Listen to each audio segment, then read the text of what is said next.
Ladies and gentlemen, welcome to the Alpha Ice Complex. I'm Sean McCormick, Noah Dan. Noah, what a game we were in store for this evening between the Pitt Panthers and Liberty Flames. Yes, definitely. It is a hockey night in Harvard. And this is a top 25 matchup, so it will definitely be a good one.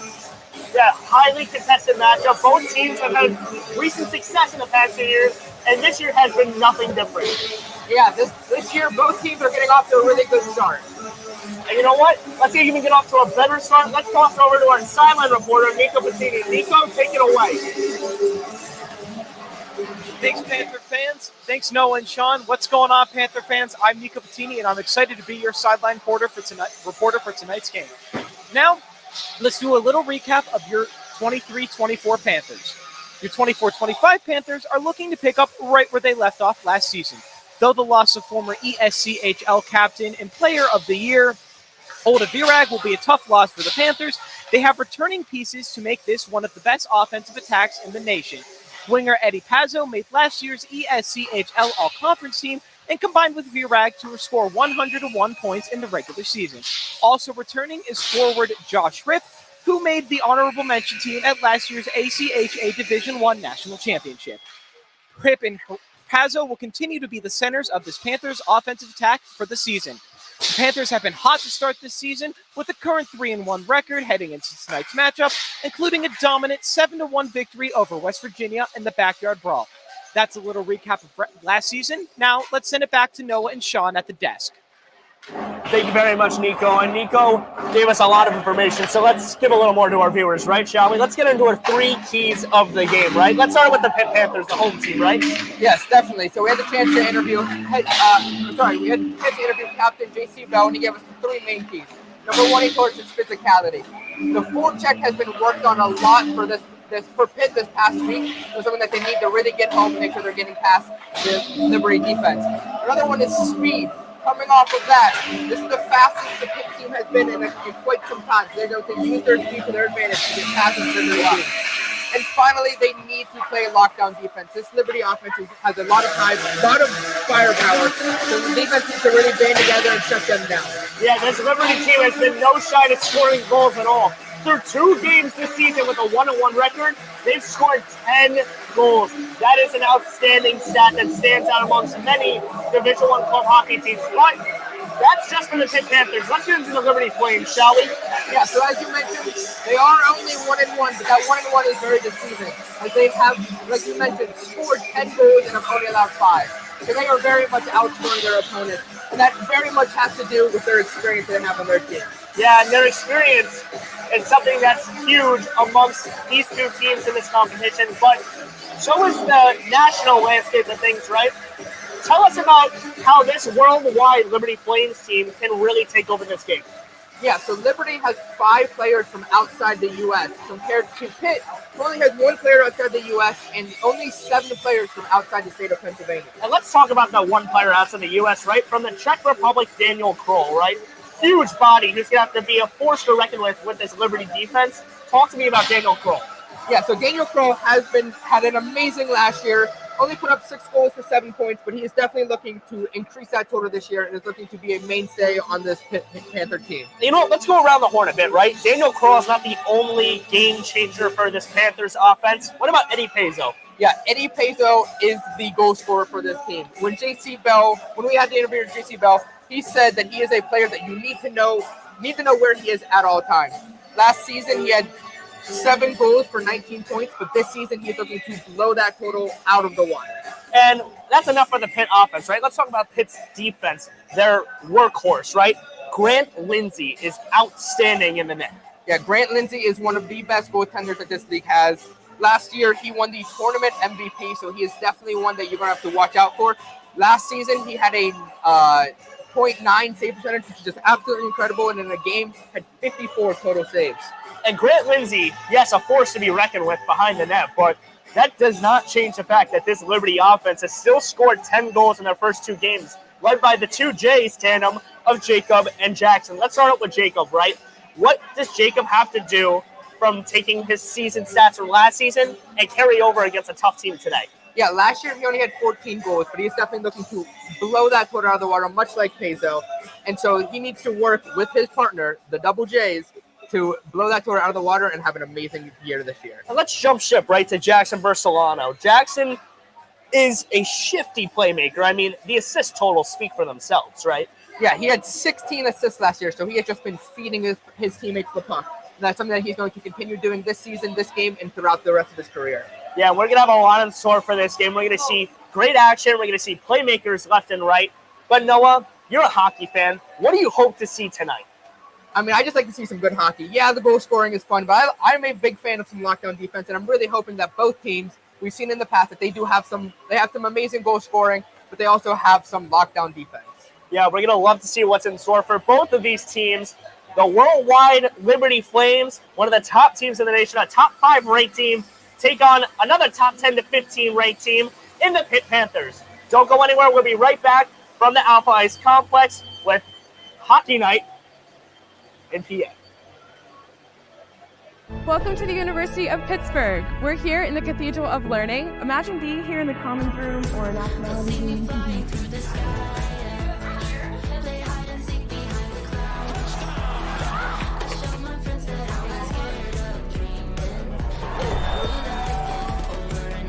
What do you think? So what do you think?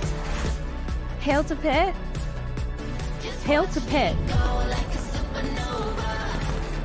Proud member of the ACC.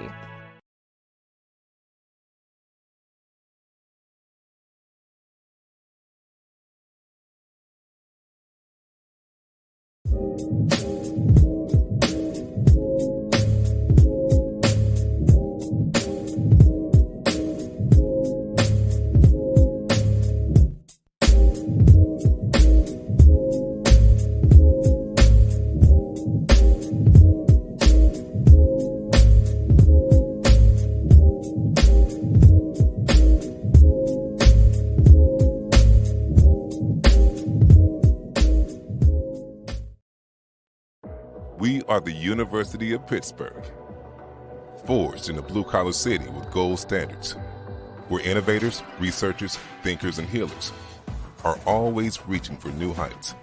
There is no limit to what we can accomplish when we put our minds, our hands, our soul, and spirit toward it. Here, progress is always in progress. Hail to Pitt, proud partner of the ACC.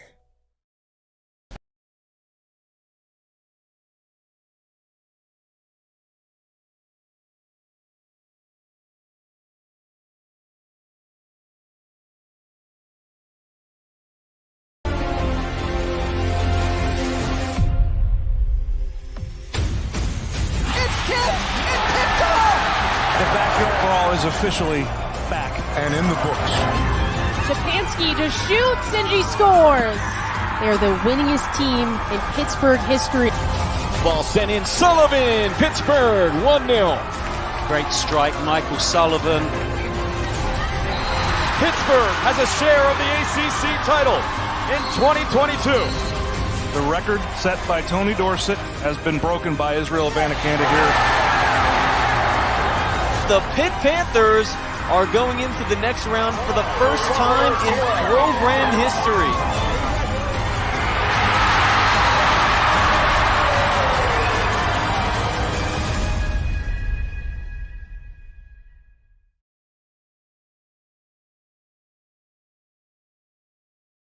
So, right, I want to start out with this goalie matchup, or the proposed goalie matchup. Grant Lindsay and someone really special to PA who you might want to say is playing for both sides, quote unquote, in this one. Yeah, we're definitely looking forward. We are not sure if he is starting, but Nick Bernstein for Liberty, he actually played last season at Chatham University, so he is from the area, from the local college, so it'll definitely be interesting to see if he does play, how will that affect everything. Yeah, for you non-Pitt Panther fans, Chatham University as well. How far of a drive would you say? Not very. Maybe a few seconds, few minutes. It's right up on campus, right off of campus, excuse me. So he's practically a former Pitt Panther, I'll say myself, but that's an intense matchup. I mean, getting to come into your old place possibly and show what you got, because Chatham and other colleges around the area use this arena. Yes. Yeah, this is an arena that is used quite a bit. As we were standing up here earlier, there was I believe it was a middle school game between Plum and York, where York ended up winning. So this is an arena that is used for a lot of stuff. Yeah, and I mean, the hockey influence in PA, I mean, to any hockey fan out there is extramental, right? You've got the Penguins, you've got the Flyers, who are just two big influences, just speaking of how well their experience has been in the market realm of NHL. Yeah, no, I am a Pittsburgh Penguins fan, so I have been blessed with some good years, but in recent years it hasn't been too nice. But so, as we mentioned earlier, this Pitt team has a lot of players from Pennsylvania, and so that connection to be able to bond over something like that, being able to bond over the Penguins or the Flyers is something that they have used to their advantage. Yeah, I love that you brought up the bond, right? Because that's something J.C. Bell spoke highly about, that this chemistry from this Panthers team is just so tight-knit. And it's a big roster they have. It's not your normal club hockey team with maybe 15 guys and a few line changes and such. No, this is a 20-plus man roster we're working with right now. Yeah, and as J.C. Bell described this team to us, it very much reminded me of a video game that I used to play with my family, where you had three types of players. You had the gritty players, you had the speedy players, and a mix of both. And this team really much has those two ends, where J.C. Bell said a lot of these players are very gritty, but he also said a lot of these players are very shifty. So it would be very interesting to see how that combination mixes on the ice. Yeah, he said a lot of grit and a lot of grind is the key definition to describe some players on the team. Ty Sarakowski, Quentin Schaefer, Colby Bilski, and even Eddie Pezzo. He said this team relies on grit. They rely on moving the puck, forechecking, hitting, physicality. They are playing your typical Mighty Ducks hockey, if you will. Yes, definitely. And to go into the grit, every player on this team needs to rest up. I know from a lot of people in the past that a lot of hockey players take naps before the game. And that is the truth for this crew, too. Yeah. I, myself, and our director, Melanie, both took naps before this game. So something that was definitely, we were getting in the hockey spirit and having fun. Hey, and that is just the hockey way, right? We even saw them. They all walked in with the suits and such. They are treating this as if this is their Stanley Cup, if you will, right? Because there is no bigger matchup they have on their schedule this season other than Liberty, unless another deep playoff run is in store, of course. Yes, and they are definitely hoping that a deep playoff run is made, as they had a great success last year and really look to push that into this season and push it to the future. And let's speak about the Liberty Flames, right? We got to give them some credit, obviously. This Liberty team, through 2 games, let me remind you, has scored 10 goals so far. Outstanding from the offense. But what have we seen on the defensive side of things? Because that's been a little bit of a struggle so far. Yeah, this defense should be, on paper, one of the best defenses in the league. And they have not been terrible. They have only allowed 5 goals in the 2 games compared to the 10. So they all doubling their goal total. But the defense definitely needs to be locked down. And against this Pitt team that has a lot of firepower, they have worked on the forecheck. So this defense needs to make sure they shut down Pitt. Yeah, I think when we think of both these teams battling it out, we're going to see a lot of physicality, right? I think we're going to see a good old-fashioned hockey game. Good old-fashioned hockey. Do you think in a game like this, where both defenses really stand out amongst them, but one offense is bigger than the other, are you expecting a high-scoring contest or a low-scoring contest? It's really going to depend on how this game gets started. I am projecting that this is going to be a pretty low-scoring game just based on how much grit both teams have.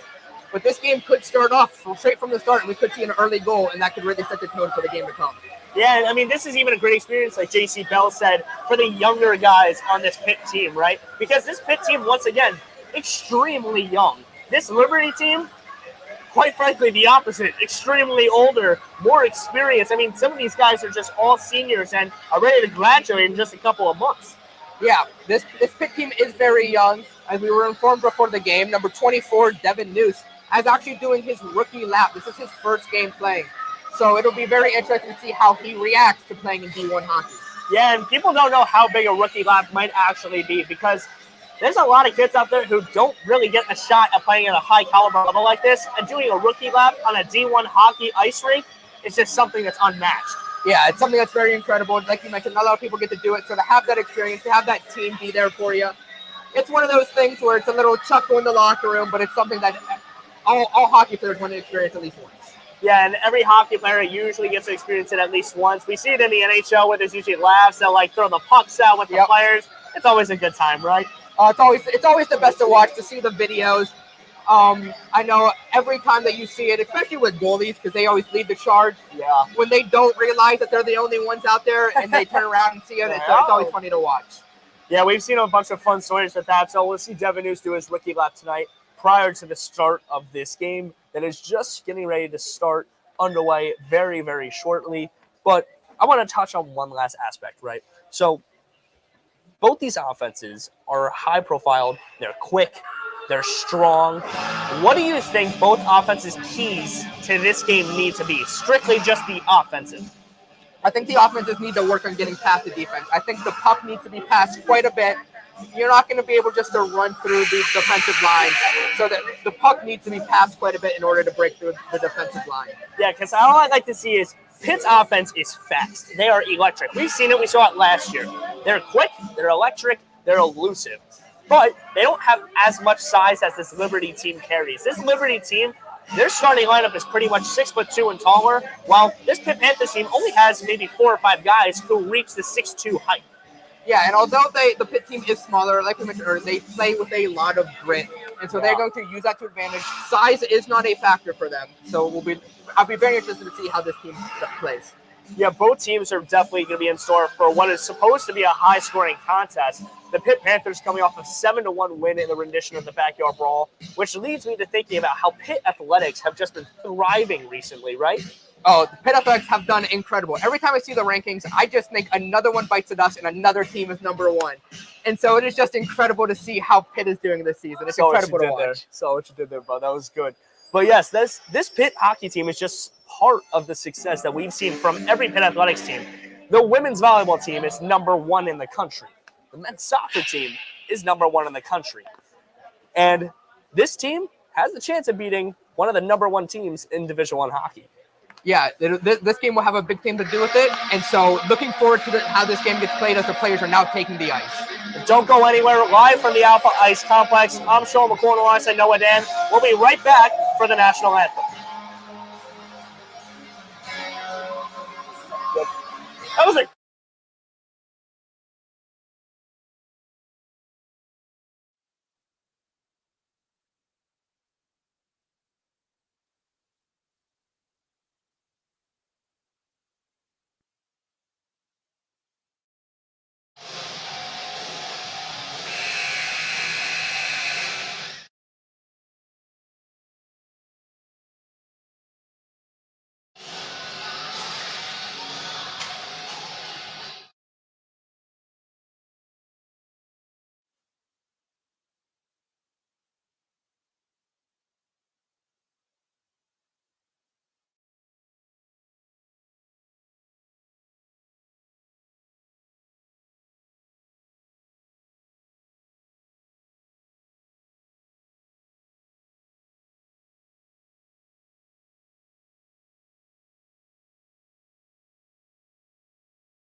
Ladies and gentlemen, we're almost underway here at the Alpha Ice Complex. Both teams taking the ice as we speak right now. And you can just tell the energy in here is really up right now, Noah. Yeah, definitely. I mean, I'm sure you guys can probably hear the music. But so the energy right now is through the roof. Fans from both sides. And it would definitely be interesting to see how the fans have if the fans have any impact on this game. Yeah, maybe no hats thrown on the ice for a hat trick tonight, but hey, it's all fun and hockey, right? That's what they always say. Yes, sir. Both teams hyped up as we're underway for face-off, and puck leads towards the Pitt defensive side. Pushing up the rink, Pitt trying to make a move, won't go. And Liberty going to clear that one down the sideline. Defense stops it, pulls it off sides. Yeah, as you can see there, the Pitt offense was not waiting at all to try to get in the offensive zone. So they are definitely trying to get the goal total started very early. Yeah, it seems like Maverick Krupe, the freshman for the Pitt Panthers, who had an amazing juniors career on the junior circuit, is taking the face-off so far for the Panthers as he wins yet another one. Slap shot for the back right, doesn't go. Shot far right from J.C. Bell. Pitt trying to fight for possession, won't go. Pitt regains possession. This one's going to head over to the Liberty side. Liberty controlling the puck now, and they're going to push up the middle wing. Then to the right forward. Clears that one up in the air. And Pitt's going to regain possession on a 2-on-1 here. Let's see what the move is. Gives it up. Shot off the right pad. It's up in the air. Open net. Won't go. Liberty on the push now. Going to try to clear it with a 3-on-3 even working. Substitutions made for both sides. Both changing lines as we speak. Pitt's got possession on their own side of the rink. And fighting for possession is Liberty, who Liberty gains possession back. Fighting for possession on the right hash. Slap shot doesn't go for Cox. Liberty finally has possession in the Pitt zone, which is the first they've had this game. Yeah, this is Liberty's first time of possession inside the Pitt zone, and Pitt trying to just clear it out right now. It seems like this offense is just moving for the Flames. Player falls, so let's see what the call is here. Seems like we might have had a tripping call behind the net, Noah. Physicality so far, I mean, like we spoke about in the pre-show, is through the roof. Yeah, definitely. Although the speed has been showed, once they get into the zone, it is a lot of passing and it is a lot of checking back and forth, trying to fight over this puck. No one has had possession for a majority of this game. It has been a fight. Another face-off goes Pitt's way. Liberty, though, is the one to gain possession here. Liberty trying to move the puck around. Shot on net. Doesn't go. Lindsay with a glove save. Pitt up the right wing, trying to just clear it, get rid of possession. Liberty's time of possession through the roof. Glove save doesn't go. Lindsay gains possession. Maybe some extracurriculars behind the net there. Players not liking the hit on Lindsay a little late. Yeah, definitely. You have to protect your goalie. He is the core piece of that defense, of the entire team in general, so you have to protect him. I mean, that's how you know you have a good bond, right? Goalies have the backup of your team. That means good chemistry. Liberty wins the face-off, and time of possession continues for this Flames offense. Yet to get more than 3 shots on goal so far. And Pitt's going to have possession in their own lane. 1-on-1. Drake Tomac can't come up with it. Gets pushed to the side.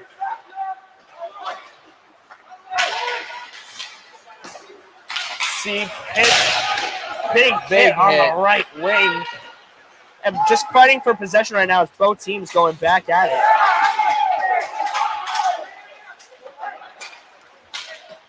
Both teams just fighting in the middle. No tripping call on Liberty there from Cox. And now he's got possession as the defense moves it around. These defensive guys are playmakers. Yeah, definitely. The defense has done a very good job moving the puck all season and has looked to do that in the future as well.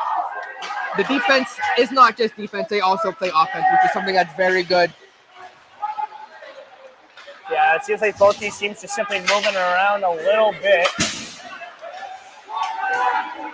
Let's see what happens now. Regaining possession behind the net. Pitt trying to fight Liberty for it.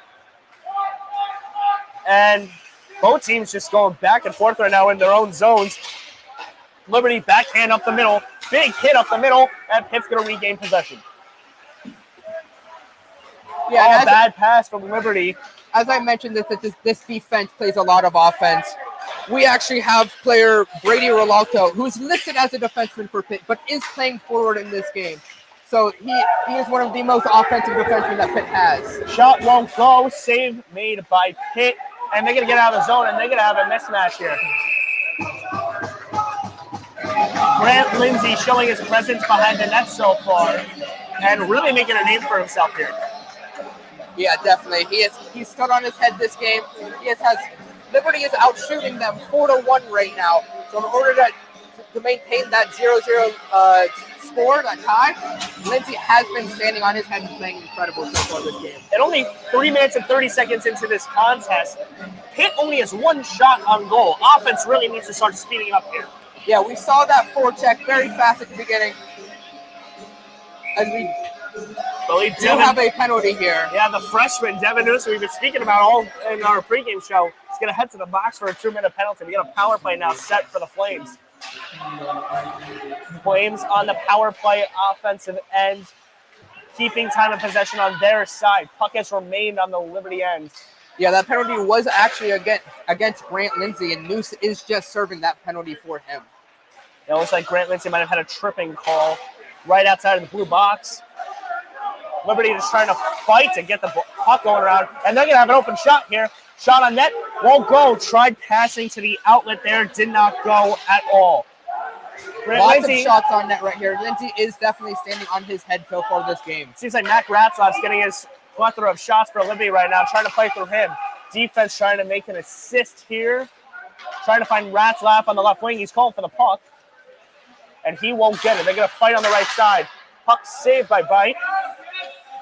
Number 15 for Liberty, Truett Olsen, is definitely standing in front of the goal. They're getting a good screen in, and he's using his size to advantage to make sure that Lindsay cannot see where the puck is. Off the post is a shot from Liberty. That's defenseman Kevin Bite. Kevin Bite, one of the offensive playmakers on the defensive and offensive side of aspects here. Liberty's doing a great job passing this puck around. Shot won't go. Great offense so far from both these teams. It's really been something. Yeah, at the start of this game, Liberty took a while to get into the pit zone, but now I feel like they cannot leave the zone. They are just always in there. So it has been something that Pitt has not been able to defend they've not been able to slow down this Liberty offense. They're just constantly in their zone. Yeah, and as both these teams face off, let's get a better look down there, right? What does Nico Bettini have in store for us and what he's seen on this electric side? Nico, take it away. Sean, this has got to be one of the most physical fights I have ever seen. No team has had possession for very long, and both teams have been fighting for possession of the puck. A lot of tripping, a lot of physical, but no fight so far, which, Also, something else I've noticed, Pitt climbs over the railing of the box to get back in whenever they're switching players, which is something I've never seen before and thought was kind of funny. That's all I have here from the sideline. Back to Noah and Sean. Curriculars have not ended whatsoever. Physicality is up, and puck is now on the Liberty side. Pitt trying to gain possession, but loses another face-off. Liberty just trying to crunch up some time, get set up. Finch dumps it off, and Liberty's offense is in full swing as the push begins up the middle. Trying to make a move on the right hash, won't go. Left wing regains possession here. Winger, glove save from Lindsay. Big glove save, flashing the leather. Definitely something that he's going to use a lot as he is getting screened quite a bit. So he's going to use his blocker and his glove to make a lot of these saves here. Yeah, complete line change from both teams. Now 4 seconds left for the penalty that Devin Noose is serving for Grant Lindsay in net. So Noose will return to the ice in just 4 seconds. But that shot on goal mark is a little alarming so far. Yeah, Pitt definitely needs to get this offense going. And the defense needs to help them out, get Liberty out of their zone so the offense can work and get some more shots on goal. Devin Noose is back on the ice. And both teams coming to yet another glove save from Lindsay. Again, flashing some leather. And we got to get yet another face-off in this one so far. Yeah, quite a bit of face-offs. Liberty has won a majority of them. So Pitt definitely needs to win one of these face-offs, especially in their defensive zone, as they do not win it. Yet another Liberty face-off win. This time, Cal Essenmacher winning yet another one. Liberty trying to make a little bit of a move, fighting for possession for center Essenmacher. Serving not forward, but center today. And they're going to slap shot it back. Pitt just has not been able to get their puck out of their own zone here for the majority of this game. Liberty has taken And a regain over. possession, shot on goal just above the post. And Liberty still fighting to get that puck back, and yet they do. Possession now over on the Liberty side. Out of the net is Koosh. And now Liberty trying to make a move. Almost got called for an offsides call. Avoids the puck. Line changes go. Shields is in. Lindsay get another save off the right pad. And Pitt's going to push it and clear the puck. No icing on that play. News trying to fight for possession here. Shields, who just entered the game. Debrito. And now Pitt trying to fight for possession with the puck here. Looks like Maverick Krupe's been all around for the Pitt Panthers, and the Panthers trying to slow down their offensive game plan. J.C. Bell also with Shields on one side. Pitt clears it out, and let's see what happens now on the Liberty side of things. Big check down there. Big shot on goal. Puck goes out of play. Puck out of play. Both teams not afraid to show what they're capable of so far. The physicality is through the roof. We've seen a plethora of line changes, and some little fights a little bit, little pushes, if you will. Yeah, this game has been very gritty, and as I mentioned before, that the pucks needs to be passed very well, and Liberty has been passing the puck extremely well this entire game. Yeah, now the first face-off on the Liberty side of things is barely won by the Panthers. That's Santino Molteri, a freshman on the scene, one of the bigger power forwards, I'll say, for this Panthers team. Noose is going to clear that one out. Koosh in net for the Flames, looking powerful so far. As Liberty's going to try and set up their offense, they're going to clear it. Lindsay off the pad. Lindsay's going to glove save, and we're going to get another face-off. Yeah, lots of face-off this game. Both goalies are trying not to allow the offense to get ready and get set up. So it is definitely good to see that both of these teams are trying their hardest to get the offense going, even though the goalies are not allowing it. Maverick Krupe going to take the face-off for the Panthers. And Krupe's going to forfeit that one there. Can't come up with the puck, and Pitt regaining possession. Robbed. Here we go. Shot on goal. Liberty save. Big save by Lindsay. Liberty had their first true shot on goal on that one. Had an open take. Won't get it. Koosh out of net. Finds Cable, and Cable now trying to just get it out of their zone now. Liberty with nowhere to go. Pitt's going to get puck, and they're going to be able to change a few lines. Good pass there. Pitt with a giveaway. That was Daniel Kroll, an uncommon giveaway from the man from the Czech Republic. Pitt's only international player going up against nearly what could be an entire international line for all we know from the Flames. Yeah, Liberty has a lot of foreign players compared to Pitt's very, very Pennsylvania-based team. The defensive duo, Bite and Cox, are both now in the game for the Liberty Flames as possession is being fought towards the Pitt end of things. Liberty still leading the shots on goal mark. And there's lucky number 13. First goal heads towards the Liberty Flames. Yeah, that was a nice goal. A lot of the Pitt players did not even realize that the puck went into the net. I believe that was Mac Ratzlaff on that one. His first goal of the day. Liberty's going to strike first. A quick 1-0 start from the Liberty Flames. Yeah, definitely. It was a big first goal, but as we mentioned, Lindsay is still standing on his head. He is still playing incredible. He has saved so many times. There's been 13 shots on net, and he has saved 12 of them. So he is still playing incredible. The percentage is up, but the scoreboard doesn't lie. That Lindsay now has surfaced one goal to the Liberty Flames as maybe Pitt hoping to return the favor. Krupe fighting for possession. Shot glove up the save. net. Big glove save showing the lever. Quentin Schaefer, the sophomore, had an open shot. A very skilled and shifty player, especially, trying to make a quick move, but glove save made by Kooch in net. Yeah, and a lot of these players on the ice right now are looking at the scoreboard and seeing that they are halfway there through this first period. Yeah, just about to the halfway mark with 11:15 left on the clock in this first period. Face-off happening, and it is won yet again by the Liberty Flames. Cal Essenmaker has been everywhere so far for this Flames offense. Liberty hoping to push. Essenmaker shot deflected, and Pitt's going to regain possession. Back to Liberty. And Liberty's going to hope to control this a little bit. Moving a little fast pace, trying to center it, could not find it. Net gets dislodged a bit there. Yeah, net dislodged just by inches, which saves, honestly, what I thought was a possible Liberty goal. because they're moving quick right now. They're moving very quick and passing the puck very well. They're getting a lot of scoring chances, a lot of opportunities, but Grant Lindsay is just standing on his head for this game. Yeah, Grant Lindsay really showing and flashing the leather, not afraid to show the glove at all, and his team's offense just needs to get on page. Pitt can try to clear it, hits the top of the red mark, and a behind-the-back pass leads to a 1-on-2, hoping to get a man in recovery, tries to clear it, a big hit on the boards. Little tussle in the corner, puck comes free. Fighting for possession for the Panthers. The Liberty's going to regain it, cross-check.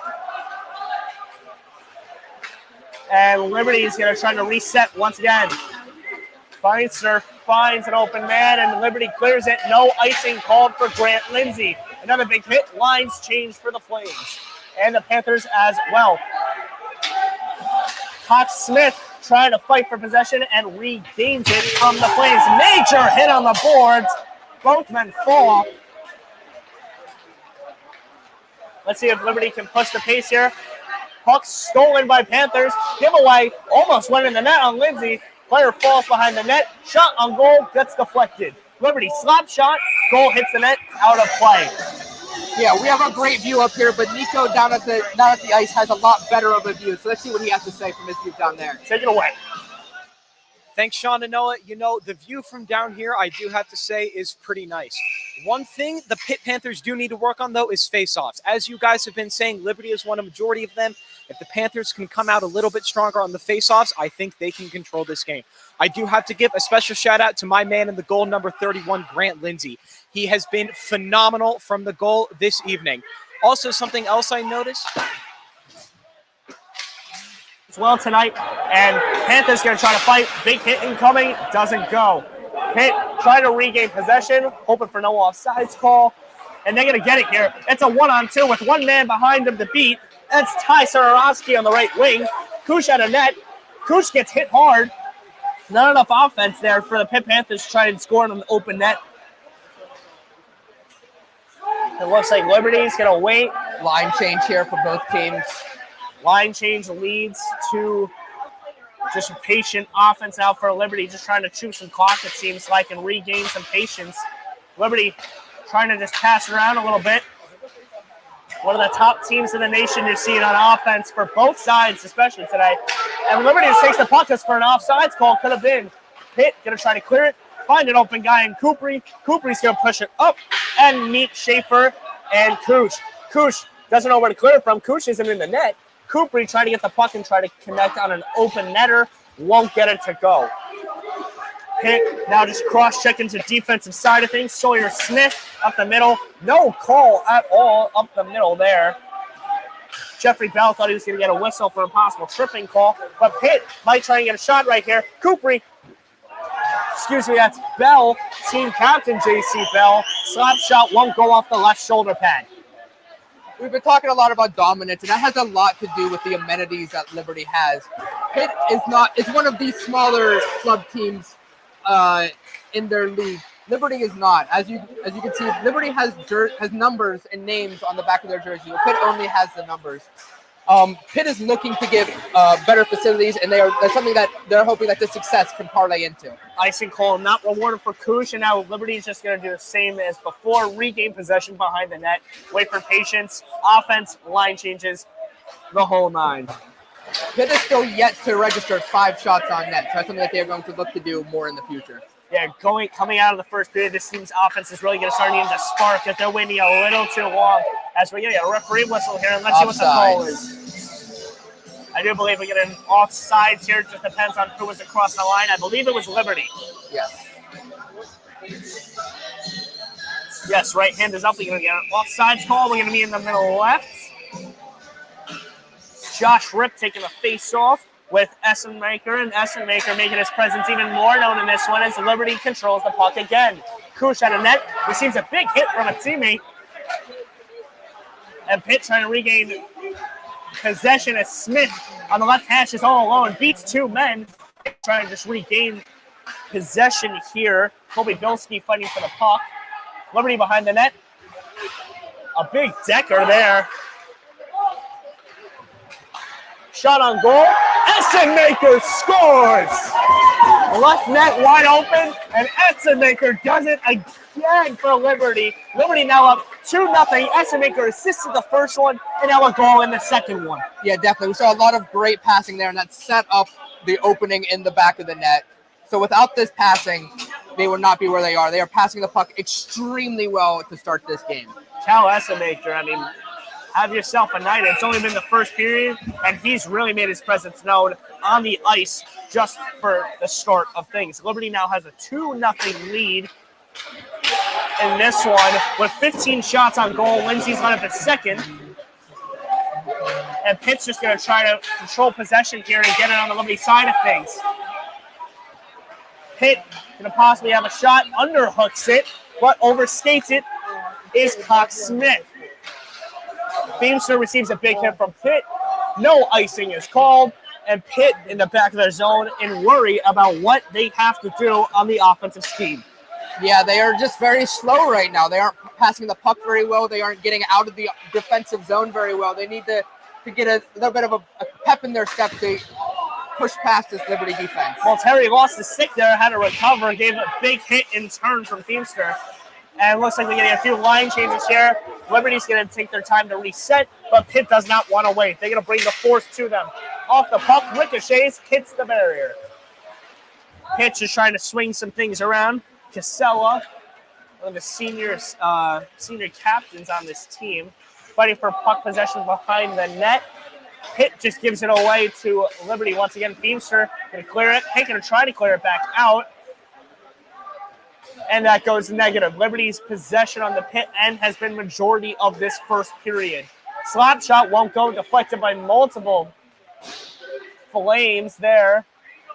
Liberty just being able to slide it around has been so mesmerizing so far, sort of things. And we might get a one-on-one here. He's held up in the middle, not able to get through there. Yeah, just the middle, and puck's going to go out of play. Out of play. One lucky fan gets a nice little souvenir on that There one. you go. You get an ACHA souvenir, a club hockey puck. Wow. I mean, let's take a second to talk about this Liberty Flames offense. Outstanding stuff from the Flames. They are just throwing pucks on net, already at 17 shots. And Lindsay has played amazing, but has that up too. But this Liberty offense is passing the puck like it's nothing. They're able to slice right through this Pitt defense. Coopery loses yet another faceoff in this one. Liberty owning the faceoff aspect of things. And we get an offsides. Yeah, we're going to get an offsides call there on the Flames entering Pitt's side of things. Ref's right hand goes up.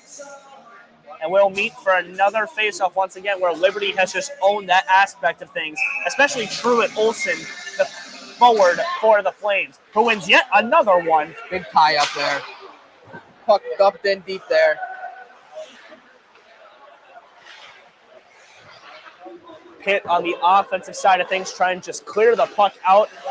Time of possession for Liberty has really taken over in this first period, as 4 shots on goal to 17 is the big marking number so far in this contest. Yeah, this puck has been in Pitt's zone for the majority of the game as it just gets across the center. Pitt clears it. We're going to get a one-on-one here. Shot Pitt whiffed by Jeffrey Bell, team captain, at an open look and just whiffs on that slap shot he looked to try and get on the top left corner. Yeah, he tried to get past the goalie, wasn't able to fool them there. Line changes for both teams being made. Looks like the second lines are both coming in for both exchanges here, as a player, number 20 for the Liberty Flames, and Ryan Finch is going to head into the penalty box. Yeah, this is the first power play for Pitt, so they're definitely looking to pass this puck, set up a nice shot there, and get a nice goal on this first power play opportunity. I believe there was a tripping call towards the Liberty side of things, fighting for possession. Another face-off, this time drawn up, Pitt but leads to a finally Pitt win. Pitt really needed that one big time, as Pitt's going to try to swing it around a bit. Shot to the left, centered, good center, but great stop by Kush there. Pitt's going to regain it. Power play continues offensively. And pass chemistry not there, and they're going to regain it off a muffed pass. Pitt going to try to keep swinging it around here. Gives it back to Colby Bilski. Shot on goal, doesn't go there. We're going to get a little extracurricular there. And I believe we might get a penalty call because we have a player down. Might have taken a shot down south. I believe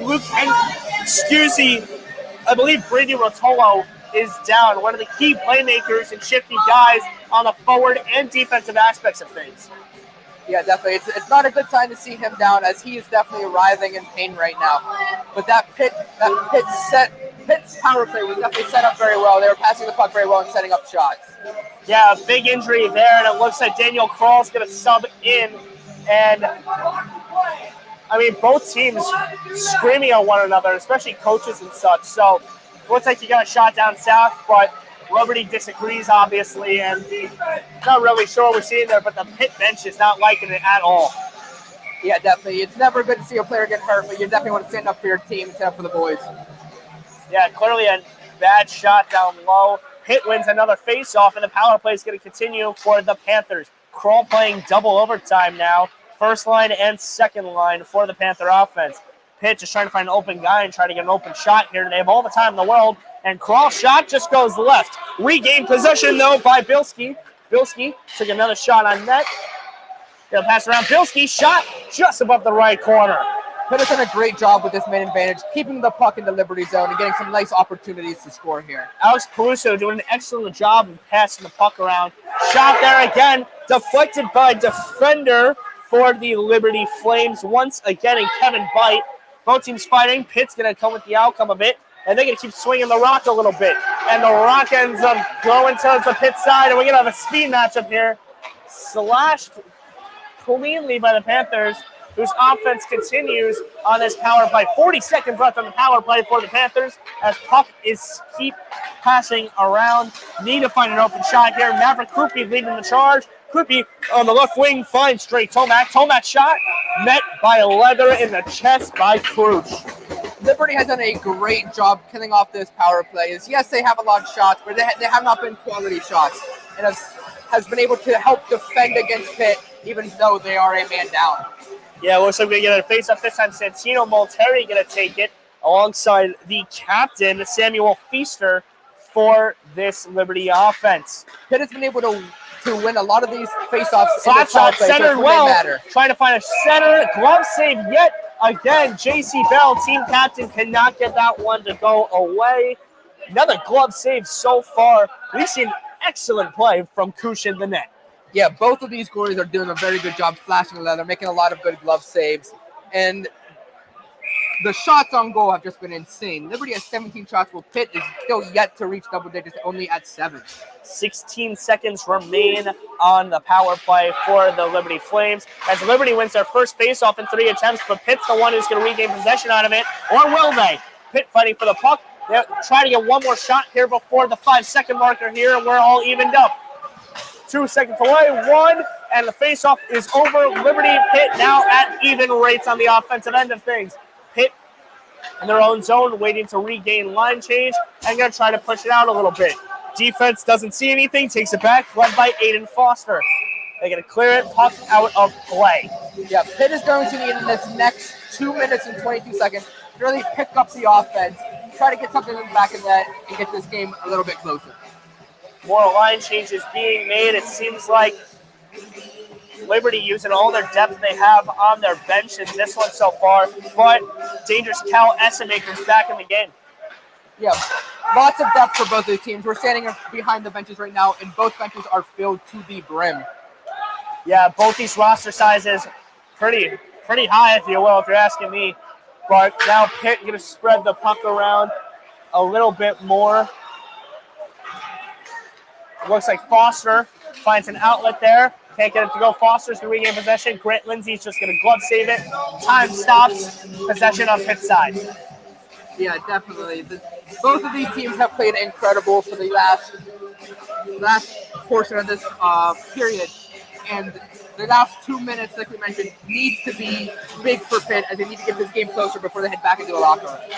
Yeah, with 2 minutes and 3 seconds left in this first period, 18-7 is not a pretty shots on goal look for the Pitt Panthers. So Pitt's going to really need to vamp up this offense and really start finding some have a chance to now. Icing called from Kush. Not many icing calls we've seen either today. The refs really letting them play it out. Let them play it out. That's good to see. Only one penalty aside. one penalty each on a side, so they definitely are letting them play. They are letting them be a little bit physical, playing that grit for both teams, and it's great to see. Both sticks going to meet in the middle. The 11s, Josh Rip on one end, will regain possession for the puck, and Pitt's going to fight up ice, 2-on-2. hoping for a pass. Backhand deflected by the defensive side of by Feemster. Pitt trying to regain possession. Now they swing around. Slap shot up the gut. Doesn't go. Deflected. Center's not there. Trying to recenter again. Just a little too late. Eddie Peso couldn't get it to go. Great center by Josh Rip, though. 2-on-2 here. Liberty's going to ride out possession here probably to end the first. Under a minute 30 left in the first period. Liberty, DeBrito gives it to Cable. Cable, slap shot. Just to the left rebound. base. Grant Lindsay lays out. That one was even far left to begin with. Hit, slides it out. Regained by Liberty. Liberty shot deflected. And now it's a fight for the puck. Cox clears that. Big hit from Cox on the right winger. Wow. Pitt is taking this puck down the ice as there is 1 minute remaining in the period. 1 minute. PA goes off, 1 minute remaining in the first period of things. Liberty leads 2-0 in this contest so far this evening, live from the Alpha Ice Complex. Hockey night on this Thursday night with not the best of weather, but indoors it's a beautiful scene. Liberty trying to push up with Finch. Finch on the middle wing, can't get anything to go. Pitt just has to try and clear this puck out to end the half. J.C. Bell finds an opening. Middle. We have a 2-on-2 here. Let's see what Molteri can do. Shot. Glove save made by Kush. Gets up right away. The intimidating factor really getting there for the Flames. Yeah, they're just able to. Both goalies have just been able to flash another, get some nice glove saves, and have not let a lot of goals in the back of this net, even though these shots are as high as they are. Kushnet has been just outstanding so far for the Flames as we have 24 seconds left in this one. Matt Recuperi going to take the face-off against Feemster. Feemster wins it. Liberty just going to try to pass it around a little bit, choose some time with 20 seconds left and try to just get it out of the zone. And they're not going to be able to do so because Matt Recuperi gets it back, tosses it up. There's an offside, so Pitt is not going to be able to get the puck here. 10 seconds on the clock left in the first period. Looks like no action's going to happen. Puck hits the top of the glass. 2-1, Kupri gets nothing to go there. Wow, exciting stuff so far for both teams. A great first period for both teams, but especially for these boys. Both of these boys have been standing on their head, and it's just been incredible to see. And before we head into commercial, let's head into the guy who's had a great view of the action so far, Nico Bettini on the sideline. Nico, take it away. What do you got for us? You know, the view down here, I do have to say, it can't get any better than this. But I do have a few keys for success for Pitt heading into the second period. First of all, they need to take more shots. The more we shoot on goal, the more likely you are to score. As Michael Jordan said, you miss 100% of the shots you don't take. Second, speed, speed, speed. This Liberty team plays fast and they play hard. If we can match their speed, I think we can do great. After that power play, late in the first period, we did a little better with the physicality and keeping up with this Liberty offense. That's all I have down here from the ice. Back to you, Sean. Always, thank you very much. As we head into intermission, Liberty Flames are up 2-0, 19 shots on goal for the Flames. Offense continues to thrive, opposed to the 9 shots for the Pitt Panthers. Don't go anywhere, live from the Alpha Ice Complex. We'll be right back.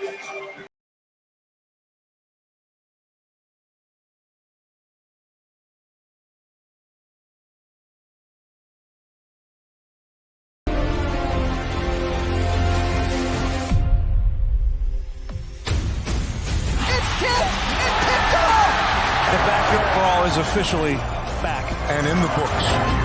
Stefanski just shoots and he scores. They're the winningest team in Pittsburgh history. Ball sent in. Sullivan, Pittsburgh, 1-0. Great strike, Michael Sullivan. Pittsburgh has a share of the ACC title in 2022. The record set by Tony Dorsett has been broken by Israel Abanikanda here. The Pitt Panthers are going into the next round for the first time in program history.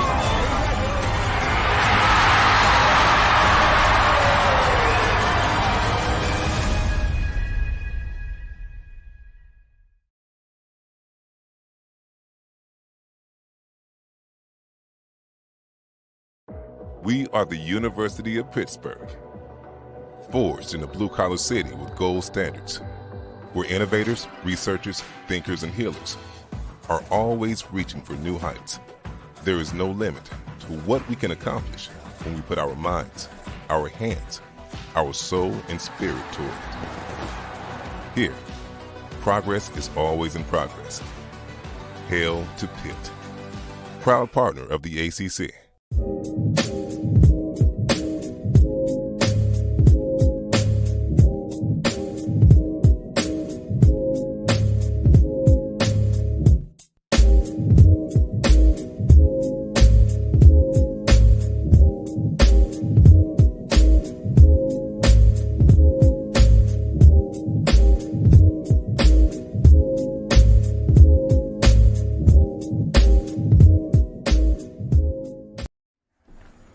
My name is Alex Randall. I am a junior at Pitt. I'm the sports director at WPTS.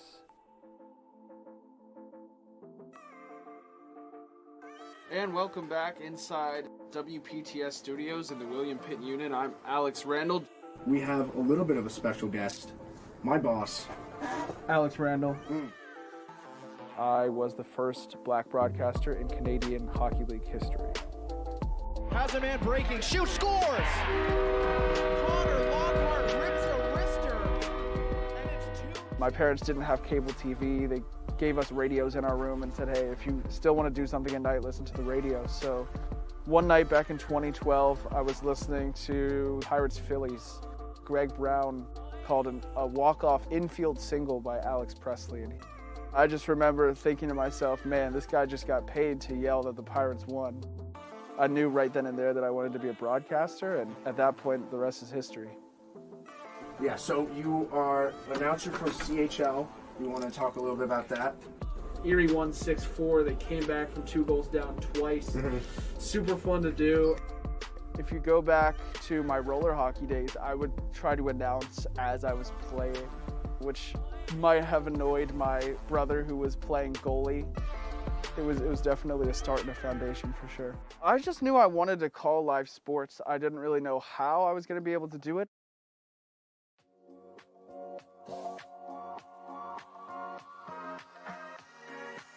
So I got an award back in November from Black Play-by-Play Fund, which was started by Adam Giordano. He reaches out to me with a link from Sean Bednard of the Erie Otters saying he's looking for a black broadcaster who's young, who's excited, and who wants to go do the game on Martin Luther King Day. So it really was a match made in heaven. This was the Canadian Hockey League Game of the Week. I mean, yeah, there's potentially millions of ears that could be listening to that game. And that was a matinee, too. It was an afternoon. It was a matinee on a Monday afternoon where everyone has off for Martin Luther King Day. I do my best not to think about that. Our very own Greg Weston here at WPTS talked about, you know, you're talking to one listener. I'm not here. I don't know if I've ever been more nervous to broadcast a game. Welcome to the Erie Insurance Arena, where the CHL TV Game of the Week features a Martin Luther King Day matinee matchup between the Saginaw Spirit and the Erie Otters. I'm Alex Randall, delighted to be here alongside Eric Konwinski. You know, I started off a little sloppy like a lot of people do, and then eventually throughout the game I got better and better. And I think considering it's my first hockey game, considering it's the first time I've ever gotten to do that with these teams, you know, I got to give myself a pat on the back because it could have been a lot worse. I think it was overall pretty well. I know I can do better. Door with Lockhart, down the wing, sends a late man, Saginaw scores! Getting through the first sequences of goals and saves and shots and hits and all the things that hockey brings, I think it just slowed me down and settled me. Lockhart has a man breaking, shoots, scores! He passes in front, and there's a goal! Comes in, passes in front, it's in! Gary Durant's tried to make the pass, it hit off the defenseman's skate. The goal that really stood out to me is Ryan Thompson's game-tying goal early in the third. Gates it up ahead and maybe a chance for a 2-on-1. I built the play up while it was happening, and then he scored right on cue. Thompson gets behind the D, shoots and scores! Eric, my broadcast partner, pointed out to me that he had 0 goals on the season. And so I was able to say it's his first goal of the season, which was a nice moment for sure. Thompson with his first goal of the season, and the Erie Otters have tied it. Everyone who I worked with at Erie was super nice. Eric was great. Sean was great. It was just a really, really unforgettable day. Presenting number 1 Otters jersey in honor of his trailblazing is the voice of the Otters, Sean Bednar. Please join us in recognizing the Alex Randall. So there are a lot of professional broadcasters through the Black Play-by-Play Funds network of guys like Dave Sims of the Seattle Mariners, and then even Everett Fitzu, the first black hockey broadcaster full-time for the Seattle Kraken. They both reach out to me, and they've both been really gracious. What does the future hold for Alex Randall? I think the future is whatever God has in store for me. I'm hoping a lot of broadcasting, I'm hoping a lot of travel, and I'm hoping a lot of joy and ability to inspire others to follow their dreams. But overall, it's really whatever's next. I can't express just how awesome this has been. First hockey game, first black broadcaster, and I've said it in a lot of interviews for those of you who have been following this story. I'm glad I'm the first, but the reason I'm glad I'm the first is because I know I won't be the last. It's always good to hear unique perspectives that haven't been heard before, and it doesn't just have to be black broadcasters. It can be Latin broadcasters, it can be Asian broadcasters, it can be LGBTQ broadcasters. So I'm just happy to be a small part of what hopefully is a wave of diversity within the sports world. And maybe we'll get into some Winter Olympics and so much more on your student home for all things Pitt Sports, WPTS Radio.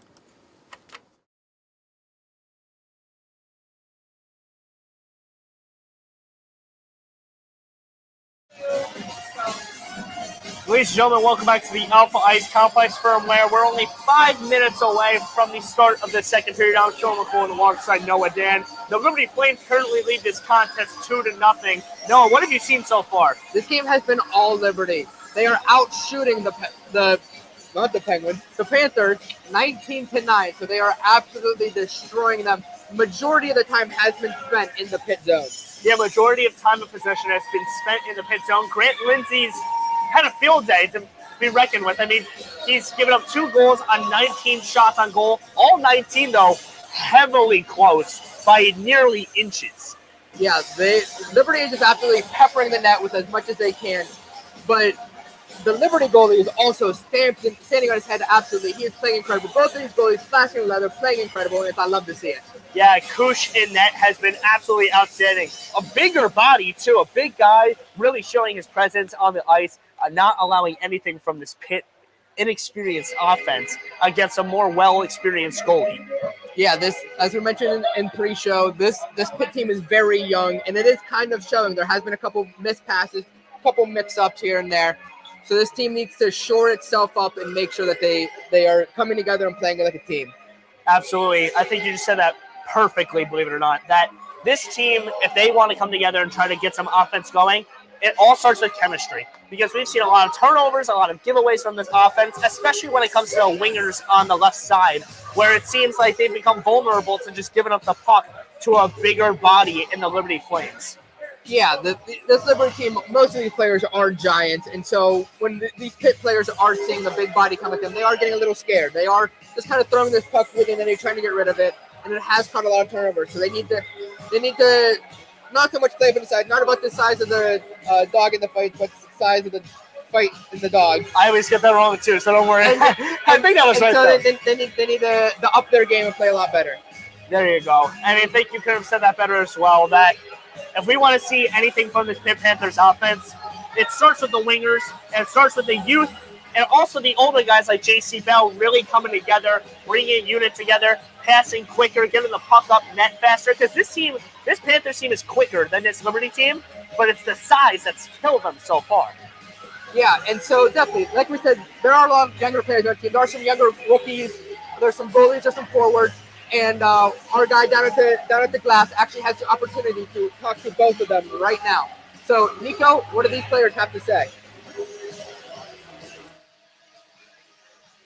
Thanks, Sean. I'm here right now with Donovan. Jacob just ran away. He's coming right back. But Donovan, I'm going to start with you. What are your thoughts of this game so far? It's definitely not the ideal situation we want to be in right now. Going into the second period here, we want to be crashing the net. We're not looking for pretty goals here. We want to get some greasy goals, dirty goals. If we could win the period, if we could win the second and third period, our last two, I think we should be able to take home and win this game. Alfie, you have anything to add? Yeah. What was the question? We were asking, what do you think here? I'll have you come on this side. What do you think is what are your thoughts of the first period? I thought we played really hard. I think we were playing really physical, playing a good system game. I think we had a couple bad bounces, but definitely played a good, strong period. I'm going to ask both of you, and either of you can answer. What do you think is the key to success going into the second period for the Panthers? Just getting pucks deep and continuing to play hard. We're going to wear through. Their goalie play is really aggressive, so I think we can just get one good bounce and get right back in it.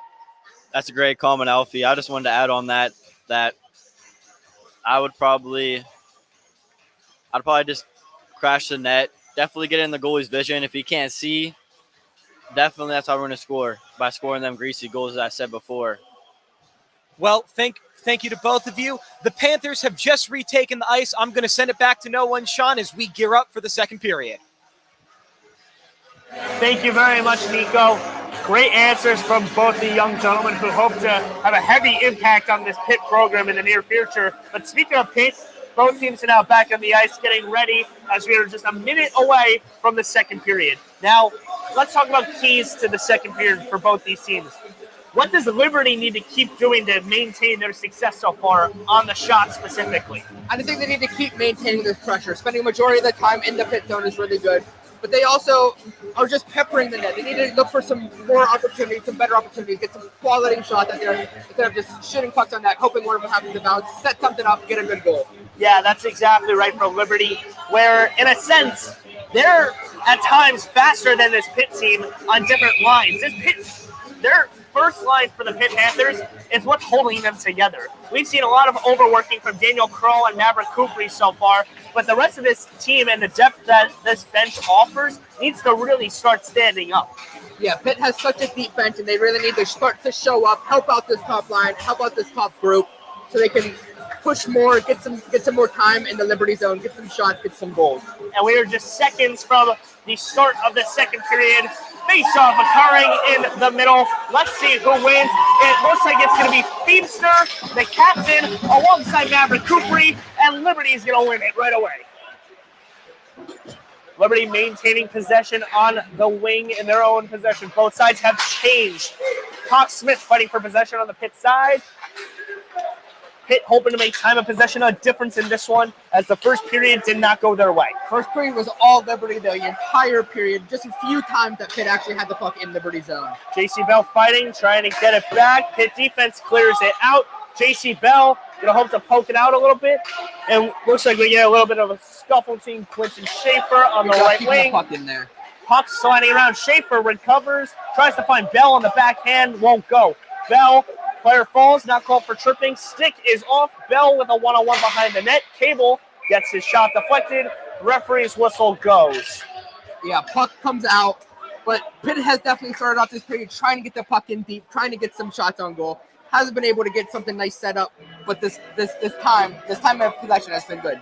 Quick line change from both teams. It looks like Liberty's first line going to hit the bench, and we're going to see their depth really on display here now. As I'm just looking at the names on the bench here, Essenmaker, Feemster, Versalano. I mean, these are some big names that are on the bench now, so Pitt might have a shot to take over right now. Yeah, these next couple minutes is going. Pitt's going to really need to turn it up, try to get some goals, try to get some shots, try to slow down this Liberty offense. Looks like the work with Henderson and Bilski is the story for this Pitt offense so far into this one. They seem to do the workload in the most of ways. Pitt fighting for possession. Wanted a tripping call, and they're not going to get it. And Liberty's going to push the puck up here. Let's see. Ratzlaff finds cross the Finch, and Pitt's going to regain that right away. Liberty going to call for an icing, and he'll get it. Yeah, this Pitt team is trying to get the pucks deep in net, trying to not stop believing, and trying to really get some goals in there. Here comes a dangerous line now from the Flames. I see Barcelona, Shields. This is going to be a rough line, and DeBrito as well. Now it looks like Shields is going to be the one to take on the face-off. This is a face-off Pitt needs to win. The stick numbers. They don't. Shields wins this one puck against does come Josh out. Rip. Puck comes out, Pitt's way, regained by Flames. Clear up there from the Panthers, regained by the Flames. Flames going to clear this one, hits the side, big hit. Panthers recover. Flames, slap shot, deflected by the Panthers. Panthers going to push, speed is there. Molteri, shot, won't get it. Stopped by the Liberty Flames. Flames regain possession on their own side of things. Both teams' physicality is up right now. Yeah, the grit for both teams is definitely showing. Both of these periods have started off very gritty, and we're going to hope to let that continue in the future. Icing is called here on the Panthers. Both lines switch. Here comes the first line now for the Liberty Flames. Essenmaker now in the lead circle for a face-off opportunity. Undefeated so far on the face-off aspect of things today. He'll face Josh Rip in the middle, and Essenmaker's going to take this one again. Flames, slap shot, high deflection. Shot was there by Cable. Cable shot deflected. This one might go out of play. Cable tried catching it and meets two bodies. Big hits. Demers can't get anything. Some pushing from both sides. Rotolo and Reese fighting. One-on-one here. Liberty shot deflected by Pitt's defense. Foster in the way of that one. Saves a big opportunity. Liberty Flames almost had a shot on goal there, a big one as well. The Pitt bench is absolutely loving that shot block there. Lots of claps, lots of everything, lots of cheering. Foster, one of the newer guys to this team, finally getting a shot in this one, and has probably been the better defender for the Panthers in this one so far. Big full light ice pass leads to a turnover, but possession can't come up for the Flames. Pitt's going to regain, but he's going to be a big hit on the left winger. Line change by Liberty, get some fresh legs out there. 2-on-1 here. Doesn't know he's got a man, though. That's Sarokowski on the wing. Met with a big hit. Pitt loses possession, regains it. Slap shot won't go for Sawyer Smith. Liberty, we're going to reset here. Cox on the left circle. The face-off matchup here. Cox Smith's going to regain possession. The lefty went from behind the back, tried to center it. Didn't see where his teammate went. Pitt and Liberty both trying to find matchup here. Shot won't go, far right. Hit the barrier. Possession regained. Pitt gonna just clear this one. Line changes. Feemster now in for the Flames. Yeah, I don't think Lindsay ever saw that shot coming. Liberty has been screening him all night. He barely got down in time to make a save, but he somehow managed to do it. J.C. Bell trying to make a move here. Team captain J.C. Bell, one of the leaders of this younger core. And it looks like Liberty's just going to reset their offense here. Line changes being made, and Liberty's going to push the pace here. Feemster on the right wing. Feemster gets a hit in the back. Push from defense. Defense now met, and that's an offsides call. That's going to be on 94, Cox Smith. Yeah, we have seen both of these teams a little too angsty, get across the line before they can. A couple offsides calls for both teams. Yeah, it looks like another line coming in for the Liberty Flames. It looks like we might have an injury as well. Feemster looks like he got banged up on that one. Nope, I think he was helping a coach in the locker room. You never see that one usually. I'm like, oh, wow. Liberty going to win this faceoff. Finch is going to get it off a dropped catch. Finch going for an end around. Finch looking for an open body. Has nothing in sight. Great defense for the Panthers. And let's see what the call is here. I believe the net is off again. Wow, high-profiling offense from both these teams to start off the second. Only 5 minutes in, and we've seen nonstop action. Yeah, surprisingly, Liberty does only have one shot so far in these 5 minutes of play. Let's see what both these teams choose for face-offs. Looks like it's going to be Bilski for the Pitt Panthers. Bilski's going to lose that one to the Liberty offense there. That's to Truett Olsen, one of the better face-off contenders for the Flames so far. No offsides called, leads to an offsides call. Like a little too soon on that one. Yeah, a little too soon. Was expecting none because he tried hiding it on the slap shot, but couldn't just hide his body enough there. Line changes being made for both teams in this little break here. It looks like we get a face-off towards the Pitt middle side face-off section. Won by Liberty yet again by Olsen. Big fight leads to a big hit on the Liberty bench. Palmolero receives a big hit. Another big decker. Big save by Lindsay. Finch. Puck hit the ceiling, and that's out of play. A late hit from Pitt. Both teams having to be separated by referees right now. Jersey looks like they came off almost for Brady Bertolo, who took a hit. Yeah, definitely. The physicality has been shown this period. Both teams are throwing the bodies around. It's great to see. Looks like we might have a player down for the Flames. Slow to get up for the Flames. That's number 7, Matt Gratzloff, one of the better performers today for the Flames. Gratzloff's going to head to the bench. Took a hard one. You can see it in his face. The face is grinning on that one. Hard shot to the gut. Another big face-off here. Pitt has done pretty good this period. Keep bringing the face-offs in their own zone, but not much else. Another battle of the sticks matchup. The 11s go at it. Won by Liberty. Liberty's possession. They have an open shot. DeBrito deflected by the defense once again. Drake Tomac putting body on the line. Another shot deflected this time wrongfully by Liberty. Went for a high stick, didn't go. DeBrito on the lower left wing. Regained by Pitt. Foster's got possession. Goes up front, and there's possession for the Panthers. Shot on goal. Easy save made by Deuce. Kush with an easy save. Liberty not liking that one, and we got some extracurriculars on the right wing. Yeah, they're definitely hustling down there. I didn't know there was a wrestling pay-per-view tonight, but we'll see. Yeah, there you go. A nice main card showing, if you will. Little ice to the face for Kush, sending a little message possibly from the Panthers. Liberty not liking that. They got their goalies back up. Yeah, you always see no player is going to allow anything to happen to their goalie. They're going to stand up for him no matter what happens.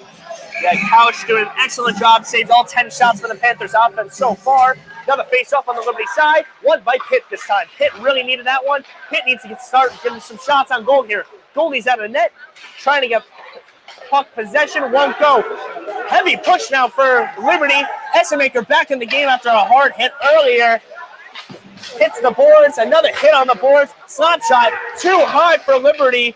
Pitt's going to recover. Fighting for possession now under the Pitt net. Trying to just clear it out of there. And they're going to. Pitt's got possession. They give it away, though, to Liberty. Shot open. Essemaker scores! Big takeaway there that leads to a goal. Pitt cannot be doing that. We talked about it earlier. They got to be cleaner with that. Essemaker with another goal. Upper right window. That's his second of the evening. He's playing great. Saw the opening, took it. The top cheese right there. Everything's going good for Liberty right now. Top right window open and free from what it seems like for this Liberty offense. And the Pitt Panthers have had no answer back. Grant Lindsay having some trouble, it seems like, with having defensive screenings. Yeah, he hasn't been able to see the puck high or low, and Liberty has definitely been using their advantage. Liberty now wins yet another face-up in this one. Essemaker with yet another goal in this one. That's his second of the evening, as Liberty now leads 3-0 with just under 14 minutes left in this second period. Pitt trying to get a shot on goal. Saved by Kush. And Liberty is thriving right now in this one. Yeah, Liberty's goalie is absolutely playing out of his mind right now. Only 10 shots for Pitt, but all 10 have been amazing opportunities, and he has not let a single one by him yet. Big line change being made for Liberty here. Essemaker back in this one. Captains and assistant captains heading to the bench for the Flames. That's Kalendick alongside Shields. Liberty doesn't know where the puck is, and Pitt's got it right behind the net. Liberty regains possession. That's Smith. Smith trying to lead it up ahead, and he does. Demar is trying to make a move. Demers can't go anywhere with it. Pitt's going to regain possession and needs to make a move sooner rather than later. Maverick Krupe finds J.C. Bell on the lower wing. Going to take a big hit here. Trying to fight for possession. Bell gets two guys to fall. Pitt's got advantage. Trying to swing it around quick. Puck just being passed anywhere right now for the Panthers. Bell undercuts it down below the net to Pezzo. Trying to clear it was Krupe. And that's a nice stop for the Panthers. That's Luke Henderson. Pezzo trying to get the puck back. And Liberty clears that one. Icing is called for Grant Pelsley. Action-packed stuff so far from both offenses. Yeah, there has not been a second of downtime so far this period. Both offenses, once again in their zone, they're passing the puck, getting some nice opportunities. It's a good hockey game so far all around. Some nice classic hockey, nice physicality, but also some speed shown. Yeah, the physicality really upping the standard in this one from what we've seen. Pitt wins yet another faceoff, recovered from Eddie Pezzo. Pezzo has been a non-factor so far in this one. The Liberty defense doing a great job of making a good opportunity there, a shot. Almost goes in for Colby Bilski, but save is made and glove goes out of play. Bilski with probably the best look Pitt has had all day, leads to a nice save by Couch. Great job from the Liberty goalie. Yeah, definitely. That puck goes out of play. And that's another souvenir for another lucky fan. There you go, right? Just for a lucky fan.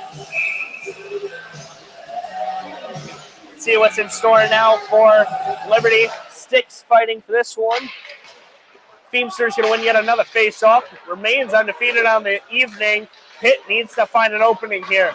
Centering does not go anywhere for the Pitt Panthers, but Pitt's going to get it back, push in the back. Shot on goal, deflected, and that's out of play. Shot was there from Drake Tomac, but goes over into the net. Pitt has definitely got some good looks on this possession. Getting some nice shots in, getting some good opportunities, just have not been able to get past this Liberty goalie. Excuse me, shot was made by Bilski. Drake Tomac now actually back in the game for the Panthers. Been one of the better surprising factors, the freshman himself, but Santino Molteri and Drake Tomac, well now the freshman dynamic duo that the Panthers have relied on heavily are now on the ice. Yeah, they're relying heavily on this youth, and we'll see if they can do anything with it. Pitt might get an open look here. Shot, saved. Wow, what a save there. Drake Tomac had 2 looks there, 2 shots on goal, leads to 2 nice saves as we have some extracurriculars on the right wing from what looks like Cox and Rotolo. Yeah, not only great save, but good job keeping an eye on the puck, being able to cover it after that rebound, not letting a goal get past him. See what's going to happen on the left winger here. Drake Tomac possibly going to take it.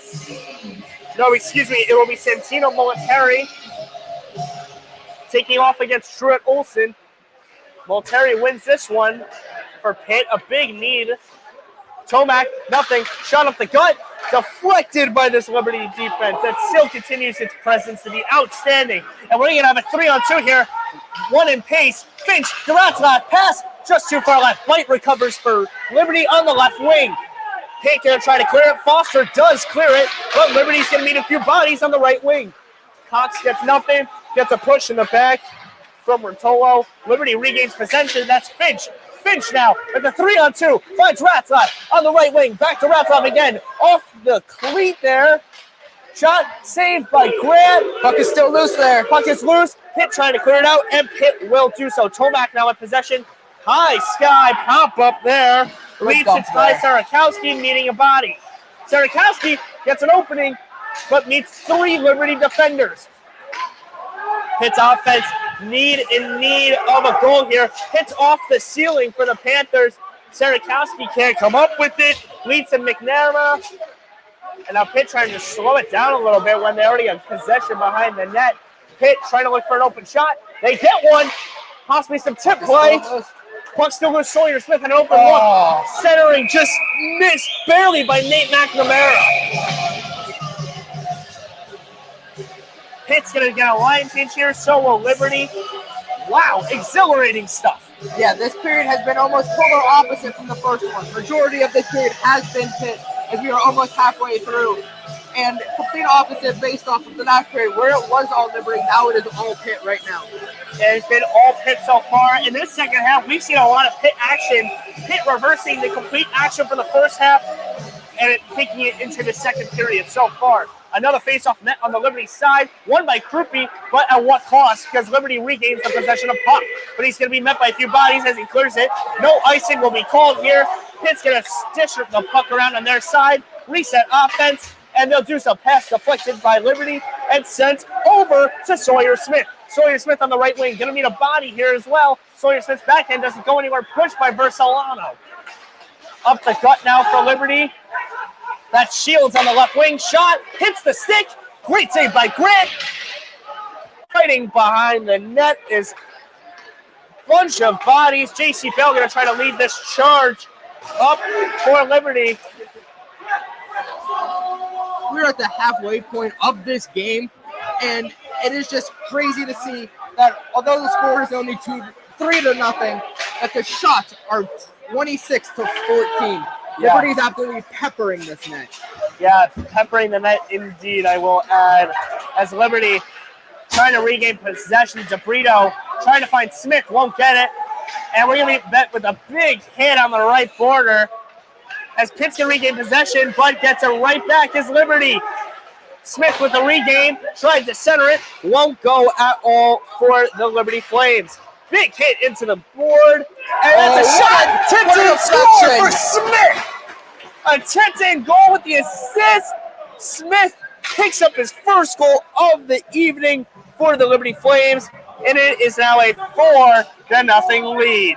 That hand eye in front of the net was absolutely incredible. To get the stick on that puck and not only get it on the puck, but to push it into the net was absolutely incredible to see. What a great goal. Mason Smith with a nice tip in too. You saw the tomahawk chop right in front of the net. Got it to go. Great setup in general from the Liberty Flames. It was a nice shot by Pomalero to start, led by a Smith tip. 4-0 now. Flames on top. Pomalero on the right side. It's going to get hit hard, but gets possession. Liberty clears. Might get a second goal within seconds. Won't go. Kalendick doesn't get it to go. Pitt's going to push it up the boards, and it's off the skate yet again of Rotolo, leads to an icing.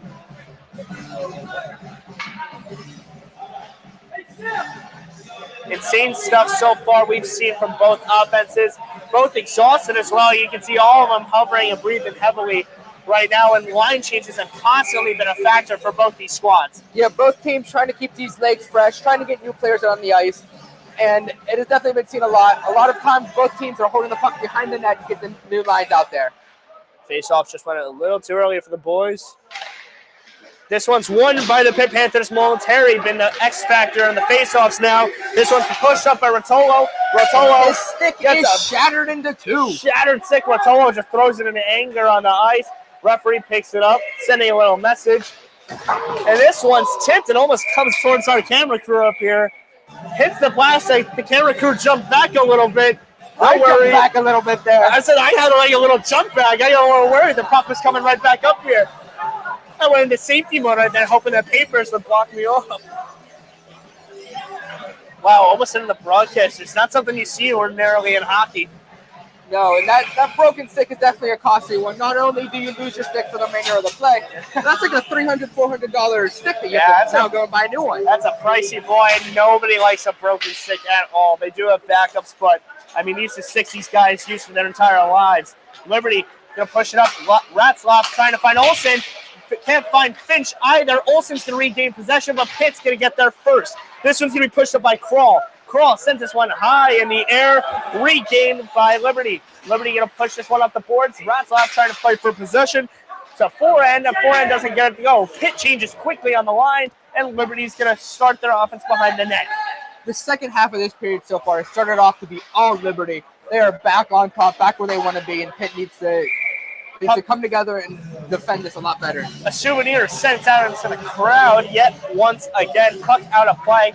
Liberty heavily relying on that from what I've seen so far. When Liberty has nothing going for them, they just dish the puck right out of play. A little bit of dump and chase, never hurt anybody. Right, never hurt nobody. Pitt wins the faceoff yet again. Coupry displaying his presence on the faceoffs. Couch gets out of the net. J.C. Bell trying to backhand it. Finds Maverick once again. Good centering there. Shot there off Cox's chest. Great effort from the Liberty defensive side. And a whiff there once again. Finch is going to get an open look. Shot from Ratzlaff. Doesn't go. Saved by Grant. And a little push in the back, sending a little message. Both players not liking that at all. Grant taking a beating behind the net so far today. Yeah, definitely. And a lot of extracurriculars after the play, especially behind the goalie. And as we mentioned a lot on this broadcast, you got to stand up for them. You do anything you can. Puck was poked around a little bit, but what are you going to do? A lot of chirping right now, too.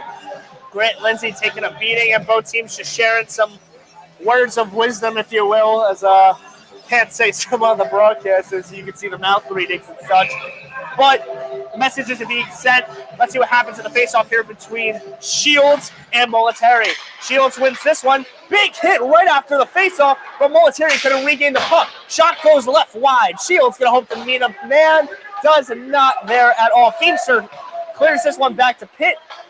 Pitt sends this one up the boards. It's deflected off the stick of Tomac, and Liberty regains possession. Slowly sends the puck high in the air, and Liberty is trying to regain faster and faster. Shot goes left wide for Liberty. Regained by number 9. Pushed up the ice. Shields shot is off. Lindsay with another nice save. And it looks like, let's see what happened with the ref. Looks like the pad of Lindsay fell off there. That's a new one. I've never seen that one. Wow, the pad just fell off of Lindsay's legs. I don't know if I've ever seen that. Have you? I've seen the puck get stuck in the pads, but I've never seen the pads come off. So that's definitely a first for me. I've seen the puck in the helmet, puck in the pad. I've never seen the actual pad though come off. Yeah, I've even seen the skate blade come off, but never the pad. That's like in football if a shoulder pad falls off. Like, that's really rare. I've never seen that one.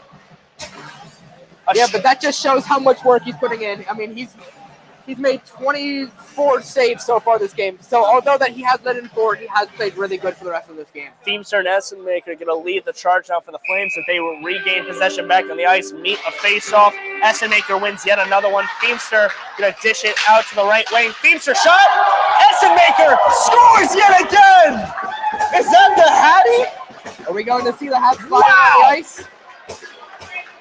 Another as he one! Does, as the Liberty bench is signaling for the hat trick. They are running the hats on the ice, but us being in Pittsburgh, we're not going to get it. There are no hats on the ice, but Essenmaker with his third in this one has taken over the course of this game, dominating the offensive aspect of things, saves the puck for Essenmaker. A memorable one for sure at the Alpha Ice Complex in PA. Great goal set up by a great. And yet he wins another faceoff and trying to go for a goal yet again just in seconds. Liberty shot, whips this one. Pitt's going to get a 3-on-2 here. Liberty leads 5-0. Pitt's going to pass it up the boards. Couch, though, going to regain possession for the Flames. Flames going to push this one up highly. It's deflected. Pitt can't come up with it. Sets over a big hit from Smith to Sarakowski. Sent Sarakowski flying. Big hit there. And just to make everything clear, you guys are not watching Friday Night SmackDown. You are watching Pitt hockey.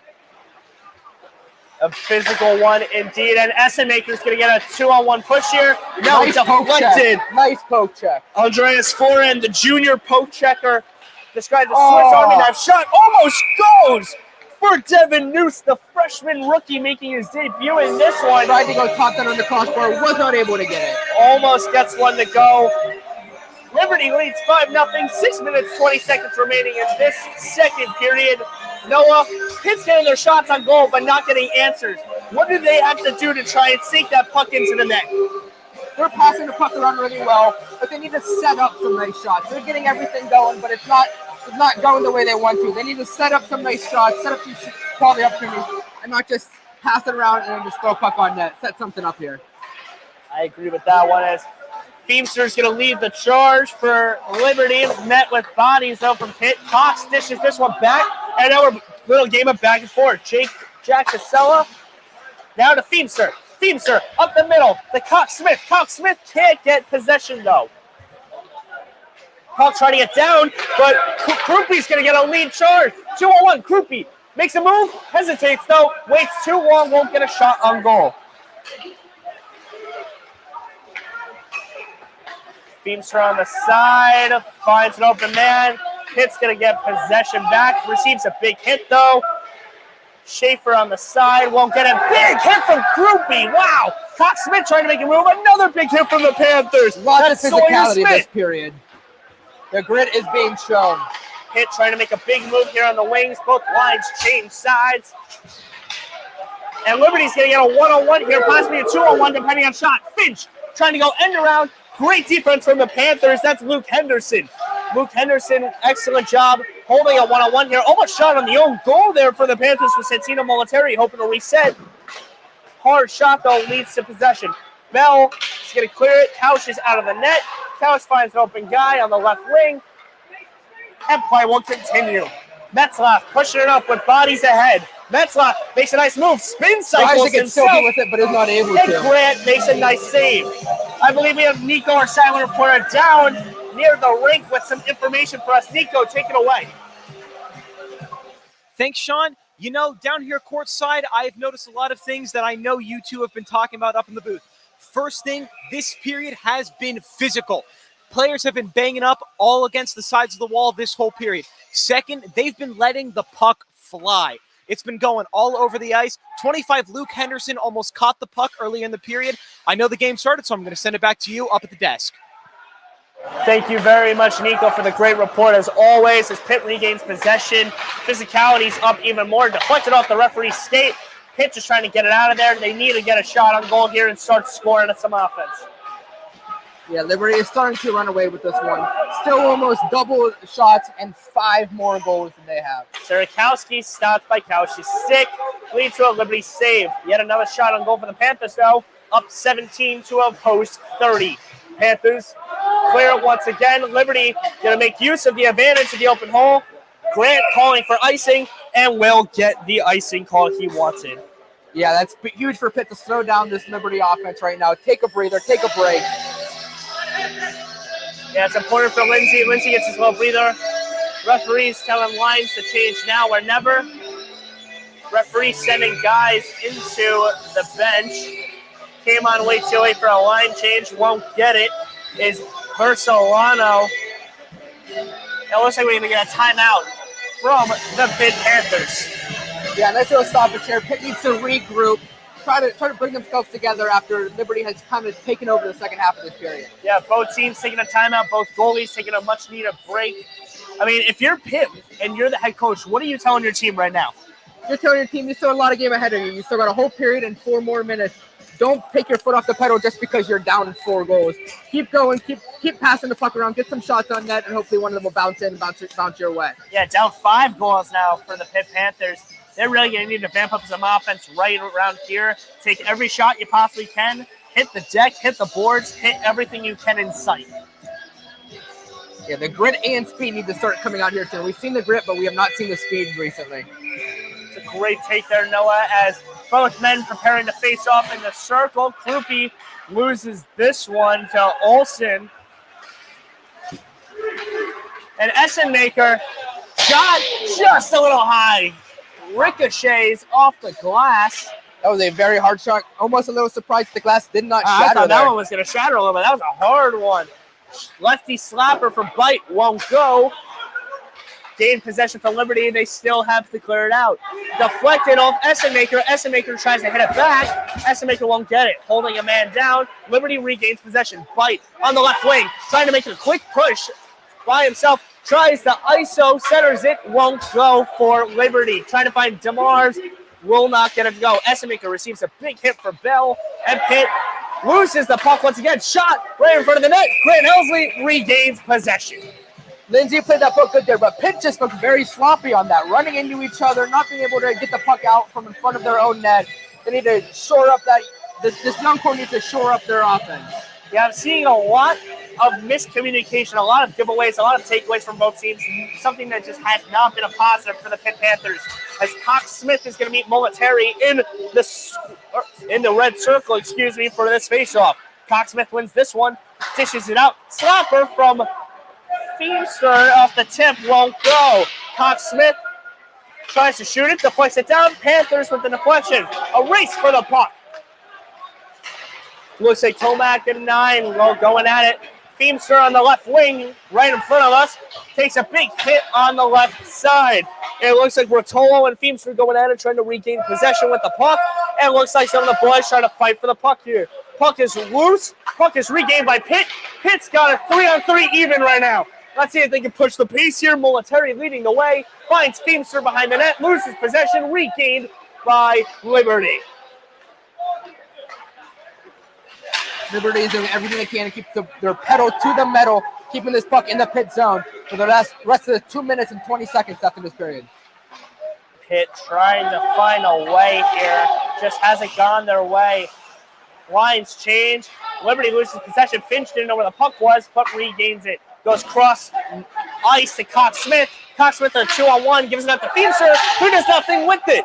Up the pacing now is Schaefer. Schaefer finds Sarakowski. Sarakowski on the right wing, shot on net, tries to center it, doesn't go, whipped around was Kroll. Kroll wanted a call, won't get one.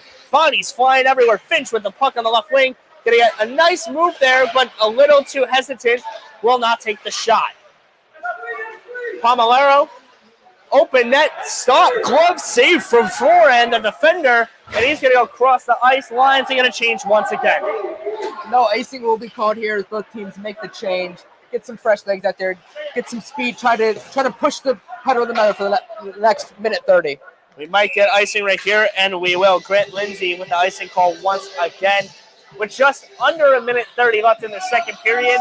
Pitt with the donut on the scoreboard and 0. Liberty's got 5. Number 5 is alive tonight here at the Alpha Ice Complex. Complex with fans all around from from Pitt, from Liberty, and from the prior game before the middle school contest, where Plum was the losing factor in that one. Finch regaining possession here, goes up the right board, hits the ceiling, stop of possession once again. Yeah, the play is definitely slowed down for this last minute 30. Pitt needs to keep this pace slow because Liberty is pushing forward with all they can. Yeah, trying to push as fast as possible here. And Pitt has a minute 10 to try and score a goal before heading into their last and final intermission of this evening. Looks like another face-off from Krupe against Shields, and Krupe's going to win this one. But yet Liberty regaining possession on the net behind the ice. Big hit received from Liberty. Pitt trying to regain possession. 1 minute remaining. J.C. Bell up the left wing, trying to make a move, trying to get his team back in this one. Slapper won't go anywhere from Jack Kissela, and this one's going to go Liberty's way. It is a 2-on-2 now a 3-on-2, Bodies there for Pitt, but Liberty fights through, lays out is number 27, Sawyer Smith. Off the board, J.C. Bell now with a 1-on-1, trying to make a big move on bite. J.C. Bell regains. In the last 30 seconds of this period. Chopped down from Pitt. Kissela trying to make a move, hits the ice hard. And Liberty just going to try to choose and call out. J.C. Bell, though, can try and take a shot on net here. Here comes the Panthers. Henderson slapper doesn't go. Krupe under the net. Can't get anything to go either. J.C. Bell trying to regain possession. Bell to Krupe. Krupe trying to make a move. 8 seconds. 7, 6, under 5. Will they get a shot off? It looks like no. It looks like this could be a fight for the puck. No shot on goal for the Panthers to end the second period. Liberty leads 5-0 in this one. No answers from the Panthers, and the Flames are just controlling the pace of things so far. Yeah, every time Pitt seems to take a step forward, Liberty comes back and answers it immediately. It's just one of those days where, hey, Liberty's a great team, strong team, competitive awareness is there, and we've just seen some sloppy play from the Panthers. Yeah, definitely sloppy. The young core has definitely been shown, and Liberty, their age is showing. They're very calm under pressure, able to get the puck moved around very well.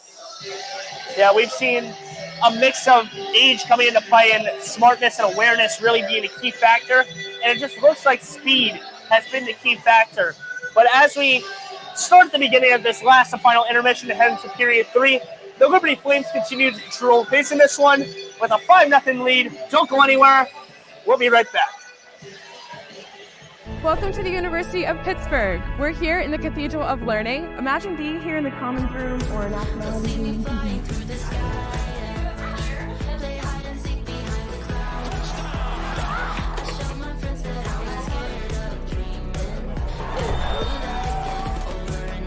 What do you think? So what do you think? Hail to Pitt. Hail to Pitt. Proud member of the ACC. We are the University of Pittsburgh, forged in a blue-collar city with gold standards, where innovators, researchers, thinkers, and healers are always reaching for new heights. There is no limit to what we can accomplish when we put our minds, our hands, our soul, and spirit toward it. Here, progress is always in progress. My mom used to do was Hail to Pitt, proud partner of the ACC.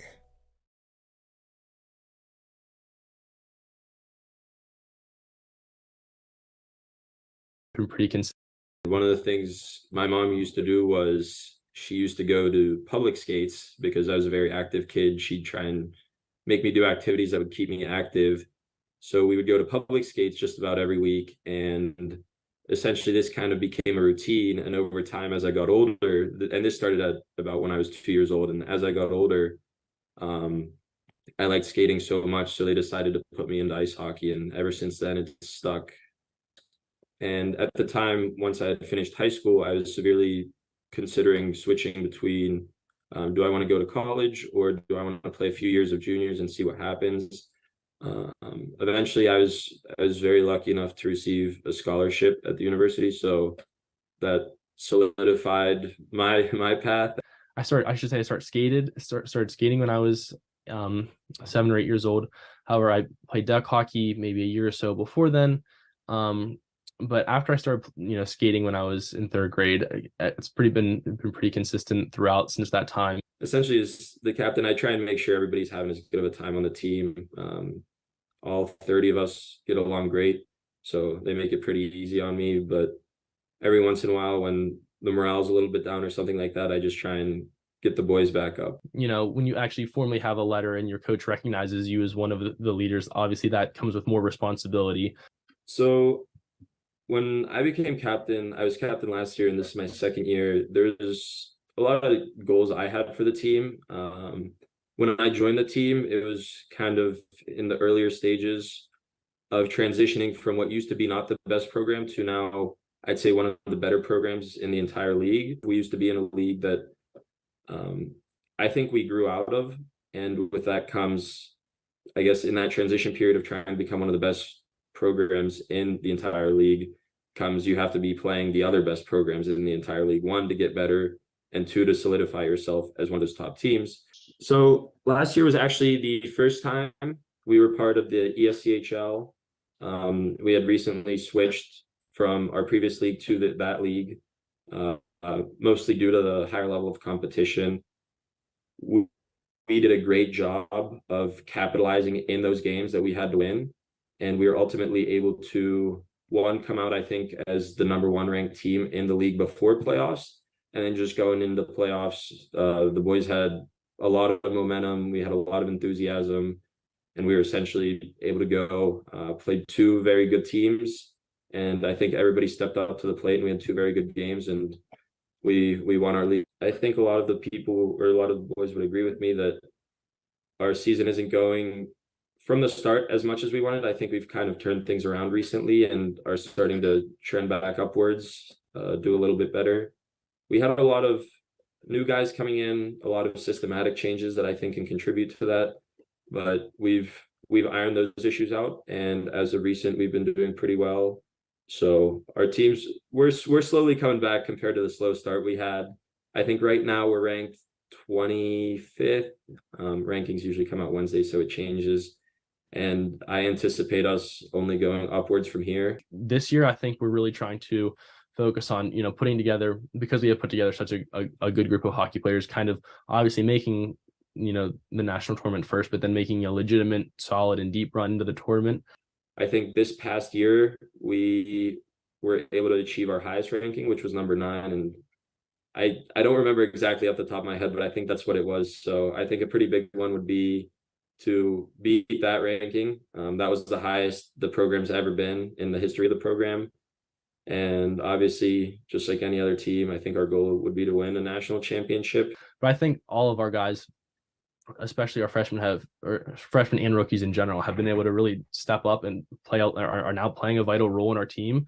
And so I've been really, really impressed with the way they've been able to kind of handle being thrust into situations, especially with some injuries that we've had, being kind of thrust into the lineup and having to play.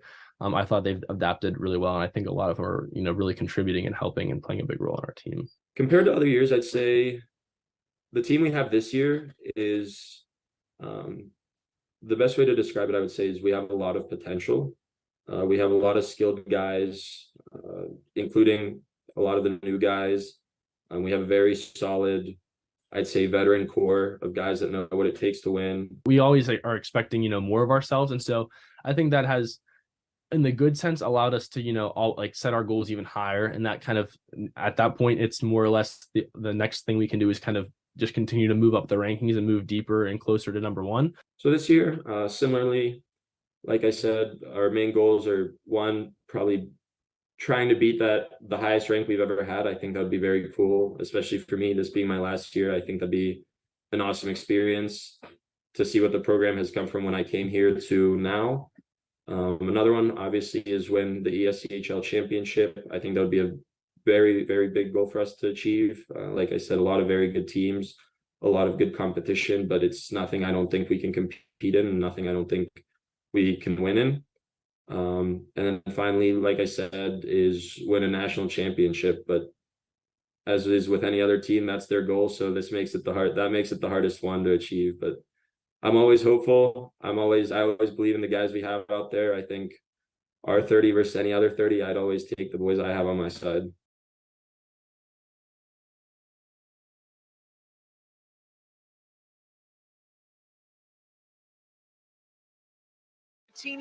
And I'm here with an exclusive interview with Ava. Now, Ava, I know we talked a little bit before we started this during the commercial break, and I'm told this is your first ever hockey game. Is that correct? Yeah, that's correct. So can you give me a little bit about, what you think of this? How's it going for you? I'm absolutely loving it. I mean, I don't really know what's going on all that much, but I have my friend Karina here to tell me, and I love the fast pace of the game, So why'd you decide to come out tonight? I know we are a little bit a ways away from campus. So what brought you out here tonight? Well, as I said, my friend Karina played hockey, and she wanted to come and support our friend Noah, and I was happy to tag along. I've never been to a hockey game, so this is really exciting.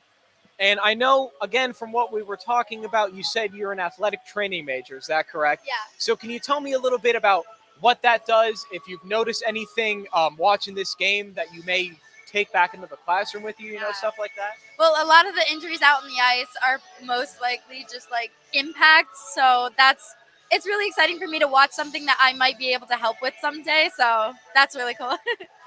I know you said you don't know a lot about hockey, but just, just watching this, is there anything, if you could talk in the Panthers locker room right now, you could tell them going into this third period, try to bring it back?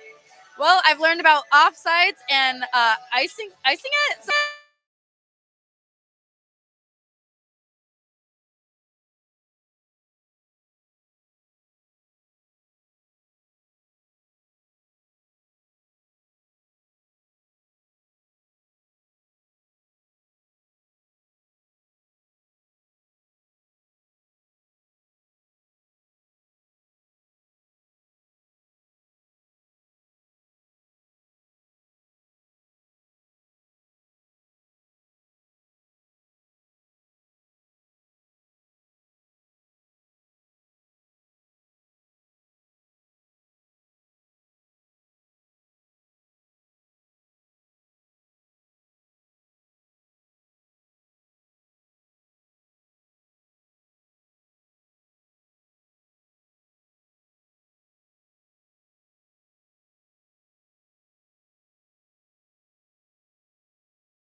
Noah told me to blame you. blame me. Yeah, no, that's.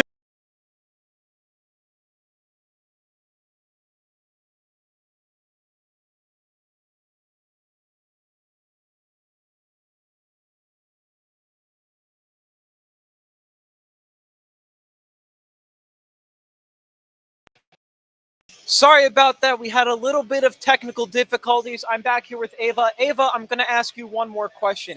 I know you said earlier, and I don't know if we caught it, that you said your friend you're here to support is Noah, who is our color commentator, Noah Dan. I got to ask you, if you could say one thing to him and he is going to hear this, what would you say? I think my commentating might be better than yours, Noah. Sorry. Tough act to follow. Well, we are 3 minutes away from the third period here at the Alpha Ice Complex. I'm going to send it back to Noah and Sean at the desk. Thank you very much, Nico. Noah, we are back at the Alpha Ice Complex with the score heading into the third period on that big jumbotron in the middle. 5-0 Liberty. Yeah, Liberty has taking this game away. I mean, they have been dominant the whole time. We said before that their offense is incredible, and it just has been. Pitt has not been able to play the lockdown defense that they were trying to coming into this game. Yeah, their objective coming into this one was to really rely on their defensive presence, right? Really play that lockdown defense that JC Bell was talking about. And I think just the bigger size advantage and the age experience from this Liberty team that has really set themselves up for success for the remainder of the season has just been the deciding factor. Yeah, you can definitely tell that Pitt is inexperienced. They're kind of sloppy down in their own zone and in the offensive zone. They just have not been able to communicate, get the puck across, and so that's something they're going to need to look forward to in this third period. Yeah, it's going to have to be something big, of course. Like we've mentioned throughout the entirety of this broadcast as well, is the fact that the shots on goal continues to seem like the demeaning factor in this one, 18-31. Yeah, and those 18 shots, all 18 for Pitt have been good shots. Their Liberty's goalie has been absolutely standing on his head. And I mean, Grant has played very well too. He just has not been able to see the puck. Liberty has been screening him this entire game. So they've been keeping that going and have been using that to get the opportunities that they have to score those 5 goals. Yeah, and I know I've asked you this a lot throughout the broadcast, right? But there's a 0 on the board for Pitt, and there's got to be a reason why. What do you think they've done wrong so far in this one? I think it is just being sloppy. They have, every time they get down into their offensive zone, they start passing the puck, and it looked good for a bit, and then one step up, and Liberty is able to take that, run it down the ice, and just do whatever they want. Once Liberty gets in their offensive zone, they have the puck for the next minute or two. And let me ask you why Liberty is up 5-0. Why does Liberty have a 5 right under their name? I think the big thing is just because not only are they getting the puck to the net, I mean, they're at 31 shots, but they're getting some very good opportunities. They're setting up the plays really nice, setting up everything, getting some good looks and taking those good shots. Yeah, Liberty looking to match their season high totals where they scored 7 in their first game against North Carolina Chapel Hill in what was a demeaning and absolutely brutal win. And then had trouble against Florida Gulf Coast just recently, a week or so ago, where they lost 4-3 in what was a really tight one. But today it looks like a convincing win over a top-ranked opponent for the Liberty Flames, if all goes well in this third period. Yeah, Liberty is ranked in the top 5 for a reason. And for any of you Pittsburgh fans right now, and if you can hear this song, you know exactly what it is. They are playing Renegade. They are trying to hype up this Pitt team. They are getting ready, and I am absolutely loving it. One of the better songs, I'll say, in any sporting event. When you hear this song, especially at a night game for football for the Steelers, you hear it at PPG for the Penguins, this song gets the environment going and gets energy up for the guys. Yeah, it pumps up anybody, and I'm trying so hard right now not to sing, but any Pittsburgher knows this song, and I'm sure the entire Pitt bench, being mostly from Pennsylvania, knows this song and knows what this song means to the city. Yeah, I look over to my right, I see the production crews bopping their heads up and down over there. You see Michelle, Demi, and Eddie Moore bopping our heads. That's our lovely crew that's assisted us all night long. We would not have done this without the fantastic equipment, crew, and people that have really helped us set up this broadcast. So we would like to give a great thank you to our entire broadcast team. Noah, it's also been a pleasure as always calling a game with you. But we have so much more action left in this one. We 20 still more have minutes. 20 more minutes of non-stop action as both teams take the ice right now and are preparing a face-off. Can't wait to get back into it. Noah, what should we expect in the third period? I'm expecting Liberty not to take their foot off the pedal, keep pushing into the offensive zone, but Pitt needs to step up, get some clean passes across, get some shots, and get some good opportunity. It's face-off time, and there's a face-off win immediately from the Pitt Panthers. Pitt now switching sides with the Liberty Flames once again. Went for a quick shot on goal, doesn't go. JC Bell's got a one-on-one here, trying to match up man-to-man. JC Bell tries to find outlet. Krupi's centering just a little bit off. And now Finch on a 2-on-2. Finch trying to find a man, can't make a move. Finds Breeze on the outside, and won't get hit. Pitt trying to look for a quick push. Here comes Schaefer. Now turned over to Pomolero. Pomolero looks for Ratzlaff. Ratzlaff hit hard by Krupi. And now it's a 3-on-2 takeaway given away by Schaefer in the Pitt offense. Trying to get quick on the attack of this one's the Panthers in the third period, needing a goal big time. This period starting off very fast-paced. Something that Pitt was looking to hope to use to their advantage, but just have not been able to so far this game. And that one's going to be cleared, and icing is called and granted for Couch. Renegade still playing along the ears. Noah, a huge smile on your face. I love to see it. Yeah, definitely trying to pump up the boys on the pit bench right now. And these boys need energy. They need to get hype and get this crowd lively once again from earlier. And Liberty going to slow the pace down a little bit. That's been their forte, getting the puck, slowing down the game, not letting Pitt set anything up. Just being able to control the tempo of this game. Just seems like Pitt has nothing at certain times, and they give it away right away, and they let Liberty chew off about 20 seconds of time. And in hockey, 20 seconds is a lot of time. Looks like the Sticks are going to fight for this one up on the left border.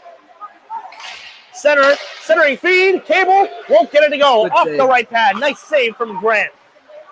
Grant coming pretty far out of his crease there, but able to get back in. Lindsay out of the blue crease.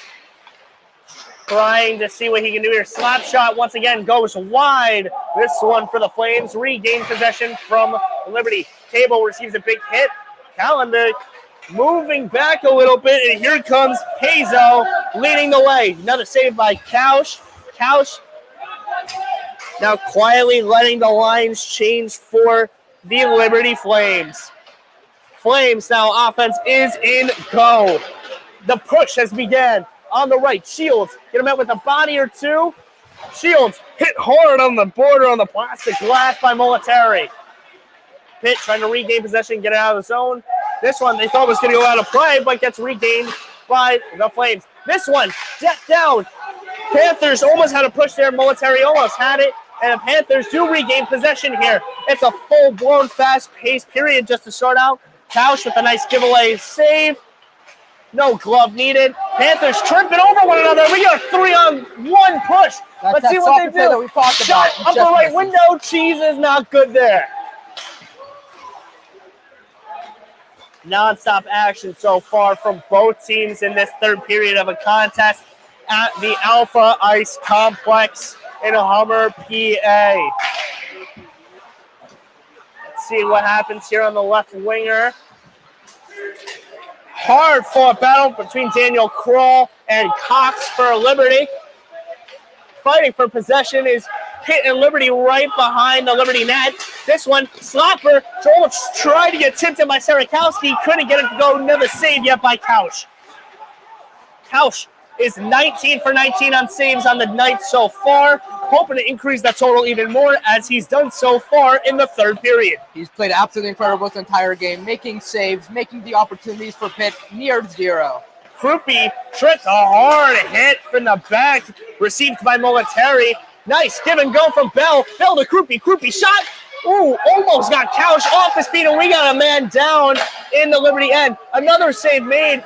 Caught by Bell on the stick. Pretty impressive. And we have a heart man and bite for he the put Liberty his body Flames. on the line there, blocking that puck. He Stick said there is is off no and bite Lion is off. team. Palmolero takes the ice. Bite is in a lot of pain right now as he gingerly ices back to his bench. Kevin Bite, who's had an excellent day so far, hopefully okay as he's now down with the trainer. Pitt on the other end, trying to get a goal on this one. Can't get it to go. Hits the board on the back. This one stopped by Palmolero, the recipient substitution for the Flames. Pitt gets it back. Smith with that back forehand, and they're on the way. And Couch won an icing call, and he's going to get it. What did you see on that one that looks like Bite almost took a big hit there?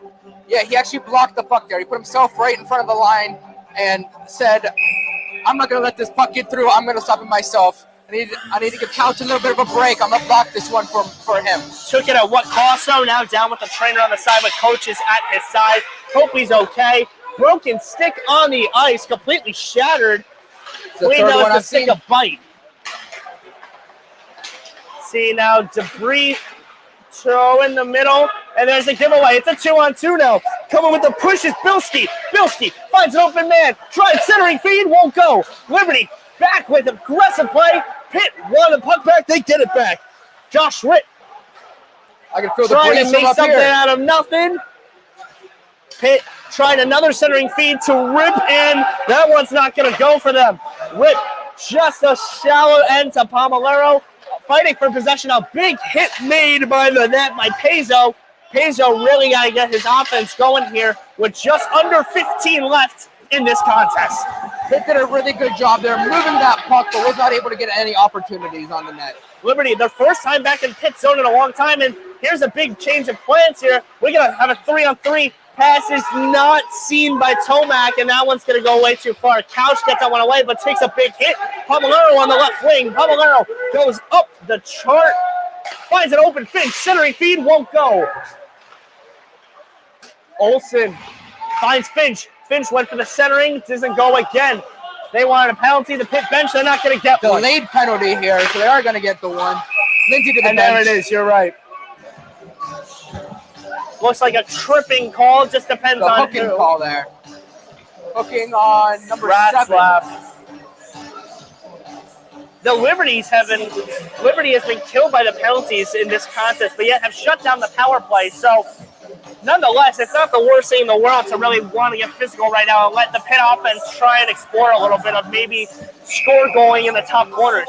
Yeah, this power play is going to be huge for Pitt. They need to get one on the board to come within 4 in these last 14 minutes. See, face-off is lost by the Panthers. Josh Rip just couldn't get that one. Big hit from Pitt on the left able to border. keep it in, though. Big hit made by Brady Rotolo. Pitt now trying to get it back on their side of things. Peluso trying to fight for coverage. Won't get it. Now Bilski's got the puck. Bilski leading the way. Bilski with the push on the left wing. Speedy Bilski looking for a backhander. Trying top left window. Won't get it. Referee blows the whistle. Net alignment is off. Yeah, this net seems to come off quite a bit. Yeah, the Nets are moving around on the Alpha Ice here on the USA rink here tonight. Home of the Pitt Panthers hockey team. Also home to many other teams as well, such as Duquesne, West Virginia, and many more. And another clearing feed, and Pitt's going to have to face another lineup change from this Liberty Flames offense. Puck given away. Lindsay pushes it out, recovered by Jack Casella. Jack Casella finds an open man on the right wing. That is Brady Rotolo. Shots off. Couch trying to get rid of it. Trying to regain it by a number 11. That's Josh Rip. Casella. Slapper up the middle. Doesn't go for Jack Casella. He has done a really good job in this first minute of the power play. Because have not been able to get the puck to the back of the net. Closer to Casella. Looks like we have another broken stick. And a man is down as well for the Flames. DeMars is slow to get up. I believe we got a penalty, a slashing penalty against Pitt here. So we're going to get some 4-on-4 hockey for at least 56 seconds. That's Brady Rotolo, one of the better defender and one of the better stories for the Panthers' defensive needs this year. Both teams are now going to split penalties. We're now even 4-on-4. The man playing the music is definitely trying to hype up this Pitt bench. They're not playing Thunderstruck. The boys need to start getting buzzing. There's only 12 minutes, 51 seconds remaining in this game, and they need 5 goals real quick. Only 4 on offense for each team, minus the goalie. Now controlled by Cable. Liberty, shot, deflected. And that's in the net. And they're going to get another one. There was no excitement there. I was like, wait, what was happening? I realized it was in the back of the net. Cable with a slapper gets tipped in by number 19 for the Flames in DeBrito. Both sharing a combined goal. Liberty now leads 6-0 in this contest. Yeah, this barn immediately went silent after that goal. That's not a good look for the Pitt bench. Now you need 6 goals in just under 13 minutes. Yeah, and that's a tough task, and that's tall order to answer. Liberty trying to fight for possession. Lindsay's out of the net. Lindsay gives back to the Pitt offense. That goes to Foran. Foran now pushing up one of the defensemen on the offensive end of things, trying to just clear separation here. Foran trying to look for a man in sight. Has on the boards Bilski, Foran, and others fighting down low with Feemster. And net alignment goes out of place once again, and we're going to get another stoppage of play. Yeah, so far for this period, it has been all Liberty. Pitt has shown some flashes, but it's not been able to continue in the offensive zone. You know, it's like referees talking with coaches as well, possibly just about the nets. That net has been moving all night. Yeah, both of them have. Face-off won by the Panthers, regained by Forand. Forand and Bilski, the two duo men who have really taken away in this third period. Foster, but cleared out by Liberty, decked, and Liberty regains possession now. Up the gut, missed by Forand. Liberty awaiting another offensive push, hopefully. Liberty now gets 5 men back on the ice as they have killed the penalty off. Power play is in store right now for the Liberty Flames. Shot on goal, 1-on-1. Shot doesn't go for Ty Sarakowski. Saved by Klausch once again. Pitt trying to do anything right now to try and regain possession of the puck. Up 6-0 this one on the road at the Alpha Ice Complex, home of the Pitt Panthers. Liberty's going to try to put up a touchdown and an extra point here, trying to put 7 up on the board. Liberty making an acrobatic play there on the left winger. Jack Casella trying to regain possession for the Panthers. This one is going to be cleared. Thumb's going to end up in Couch not going to call for icing. No icing there. But is met with a Pitt hockey man. Courtesy goes. And this one's going to go Liberty way. Unless something is made by J.C. Bell. J.C. Bell slips, hit hard in the head. J.C. Bell took a hard hit to the back of the head. As both teams are now even. Both teams Good even play. Save there by Lindsay. Flashing the glove, getting the puck in there, stopping the goal from being scored. Whether it's shown him, it looks like Feemster and Bell, both team captains, sharing some little words, and I don't think that's words of encouragement by any means. Bell took a hard hit, though, right in front of us, right in front of the Liberty bench, to the back of the head. Thought a penalty was in store. As Pitt just switched their goalie, they now have number 1 Joe Ambrioff in net, taking Lindsay out after he's let up 6 goals. Yeah, why not test out some of the younger guys? Amber Free talked highly about Captain J.C. Bell in this one. Knew coming to this one he was going to be one of those guys who needs to learn from Lindsay, but hoping to have a breakout season. Why not show some display and skill right now against a top team in the nation? Yeah, you're just under 11 minutes left. Try to get some young blood out there, get some youth. Looks like offsides on Liberty. Yep, offsides looks like is the call here. 10 minutes and 39 seconds remaining in this contest. Liberty still remains up 6-0. And Pitt just has no answers on the offensive end of things. They're getting the shots on goal. They're getting their open looks. But Liberty's goalie in Klausch is just finding ways to stop them. He has 24 saves this game, which is just absolutely incredible. 24 for 24, I might add, 100% save rate. Pushed up the rink on the left wing by Krupe. Krupe's going to get a shot here.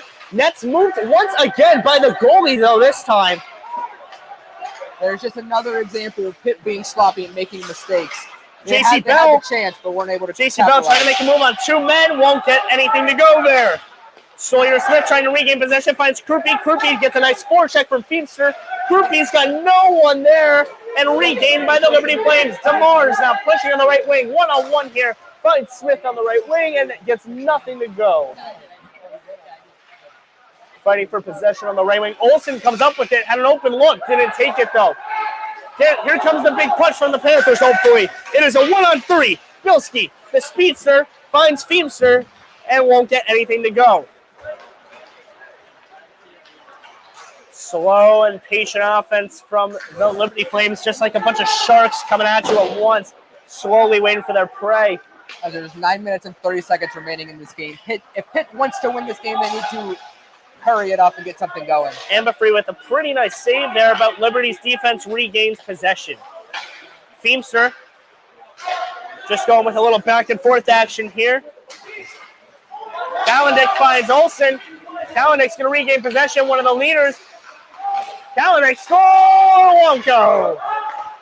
Nice little toe drag there into the shot. A little bit of page out of Austin Matthews' book. Molitari and Tomac, the freshman, going for it as this one deflects off the ceiling and stoppage of play occurs. Wow. Some high-profiling stuff. Big action from Liberty this period. Defense has been the key word to describe this one. Yeah, definitely. Liberty's defense has not allowed any good opportunity for Pitt. They have been able to shut down every chance that they've had. It's been an exciting one, to say the least. This one almost goes in there, but wasn't able to get anything through. Off the skate of Devin Noose, hoping for that freshman goal. It'll be his first. First in his first game. What a way to start your season. Ratzlaff slapper just goes far left. Nothing there. Centering feed won't go for the Liberty Flames. Big This hit one there. hard hit. Into his own teammate almost. Noose goes down hard, but regained by the Panthers. Panthers are going to push your military, leading the way with Tomac. Goes nowhere. Ratzlaff cleans it up. Finds a man up ahead. That's Finch. Back to Tomac. Tomac receives an open ice. Hit in the back for military. Fast-paced action. And forehands the one who recovers. Yeah, that was some good back and forth action. A lot of bodies being thrown around. That's what Pitt was trying to get going in the beginning of the game. Get some grit going, but have not been able to do anything with it. About 8 minutes remaining from the Alpha Ice Complex. The Liberty Flames still up 6-0 in this contest. Pitt Panthers have no answer on the offensive scheme. Major hit from Finch on to Crowell. I don't think Crowell saw him coming. Blindside hit. Crowell returns the favor to Finch. Yep. Finch looks like he's heading to the sideline. Another big hit by Crowell down right in front of the benches. Yeah, Crowell and Finch look like they're going head to toe right now for fight and fight. Not afraid to hit one another. Fans getting into it a little bit. You can hear behind us. Krupery shot doesn't go far right. Bell trying to clean it up. Could not do it. Lines change possibly for one of the last times of this evening. I think there's a delayed penalty here. Yeah, there is. Yeah, we get a delayed penalty. A tripping on Liberty here. Looks like Shields is heading to the box here. Played himself a pretty nice game if you ask me here. Yeah, definitely done incredible, but Pitt needs a goal on this power play or else it is just going to be too little too late. And it's turned from a want to a necessity right now. Because otherwise this Liberty offense is just going to keep rolling, and a 6-0 win looks like that's in sight right now for the Flames. The Flames will go 2-1 in the season with yet another win, and we continue their goal count to 16 through 3 games. Pass deflected. And that one's going to go down to Amberfee. He's got to clear this one out. Amberfee gets that one alongside the boards to Krupe. Krupe and Bell looking like they get control on the pace. Krupe, the speedster youngster. Krupe on the left wing, looking for a little tap in, won't go. Regained by Pezo. Number 1 offense is in for the Panthers now. Their top line is in. Krupe in a 2-on-1 has to go against Ratzlaff. Ratzlaff slaps save there. Hits the chest of Amberfee. That's a nice save. Finds an open man and just could not connect there. We have shot on Amberfee. Amberfee glove save into the stomach. Yeah, the good stop there. Good save by him. Good first save, I believe. He's got to get his feet wet, get a little loose. Hey, it's nice to get a little loose. Nice to get a little taste of what's to come possibly in the future from what especially we've seen from these Pitt Panthers. Liberty is almost at 40 shots this game. They're at 39 to Pitt's 25. Cable finds Olsen, and they're going to reset this offense and choose some time. 1 minute on the power play. But it is regained by Josh Herp. Herp finds the lefty Crawl. Crawl, nothing to go there. Jack Casella. Casella back to Bilski. Bilski finds a centering feed from Pelusa, but won't go. Heads back to Casella. Open shot taken by Bilski and won't get it to go. They're definitely trying to get a goal on this power play. They just have not been able to find the right shots. Bilski on the left wing finds an open man and Herp. Rip trying to get around, can't get through the small little window. Slapper does not go for Casella, whips that one, and Pelusa hits the boards and glass hard. Pelusa stops Liberty it. is now back at even. Straight out of the box and now with the puck. It's a 2-on-1. Let's see what Liberty does. Sacrificing the body works in favor for the Panthers, but Essemaker went for his 4th goal of the day there. Couldn't get it to go. Regained by Cox on the left. And regained by the Panthers. Casella with possession. Nice little spin move there. And goes up ahead. Going to clear this one. Gets Couch outside of the crease. And this one's up in the air. Back into Essemaker's stick. He might have another shot for another goal here. Finds Cox. Cox can't regain possession. And this one, look at where Couch is all the way in the middle of the ice, and Pitt's not going to get the chance to score. We get an offsides there. And I think our silent reporter Nico's got some information on us as Liberty continues to lead this one 6-0. Nico, what do you got for us down there? Guys, thanks for tossing over here. You know, there is one thing I have noticed throughout this game is that it is loud here at the Alpha Ice Complex. Both benches are roaring. Six are hitting the glass. The music is blaring every time the puck isn't on. And I know we just started, so I'm going to send it back to the desk. Free ate a puck to the face there. That one has to hurt a little bit. Little look over to the bench and smile, though. He's laughing it off right now with the boys. Hope there's no bruising, because that's a hard thing to receive. Big hit, a blindsider there from Foster. There's less than 4 minutes remaining in the game. Slapper, upper right window, doesn't go for Luke Henderson. Cleared by Liberty. Taken away from Pitt. Playing the game back and forth, cat and mouse. A hard hit there on the lower part from Quentin Schaefer. Under 4 minutes remaining in this one. Liberty shot. Finch won't get it to go. There's less than 3 minutes and 30 seconds to score 6 goals. I just can't see it happening. Just hope to get the donut off of the board. Hey, you never know at all, right? You just never know in this instance, I'll say. Both teams get taking a little break, taking a line change here.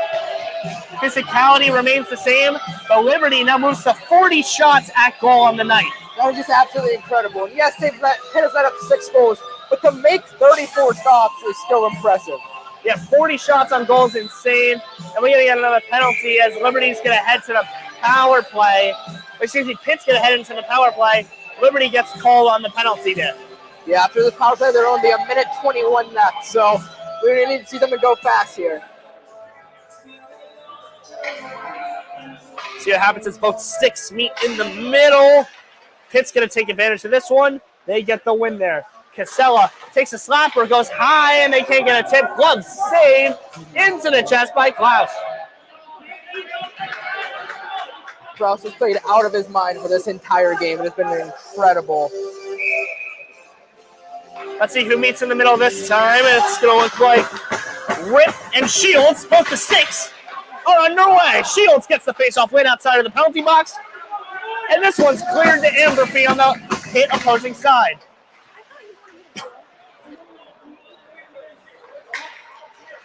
One by Casella, goes down to the right wing. This one, Pitt's trying to get one thing on the board here. Casella finds an open man on the opposing wing. That's Calusa. Casella, slapper, glove save from Couch. Wow. Amberfee and Couch playing a game of cat and mouse right now. Pitt finds an open man on the side. That's Casella. Casella falls to his knees. Can't get anything to go there. There's 2 minutes and 30 seconds remaining in this contest. Liberty leads 6-0 currently at the Alpha Ice Complex. Although Pitt does have a goose egg on the scoreboard. Shot. Another it's save. Not as bad as Liberty is ranked within the top 5. So a good game is still a good game. Couch with what looks like to possibly be a shutout win for him in this one, saving 28 shots on goal. Although game not done yet, it looks like that is what is in store. Pitt trying to make something out of nothing. Puck, JC Bell shot, won't go. Couch with yet another save. Wow. That was absolutely incredible. Get the whole way across the net and still make that save is amazing. Under 2 minutes to go, and this one, JC Bell is going to pass the puck around, hoping to get something on the board for the Panthers. Both fighting for the puck. Man down, trying to fight for the puck. Heavy forechecking there from Peso.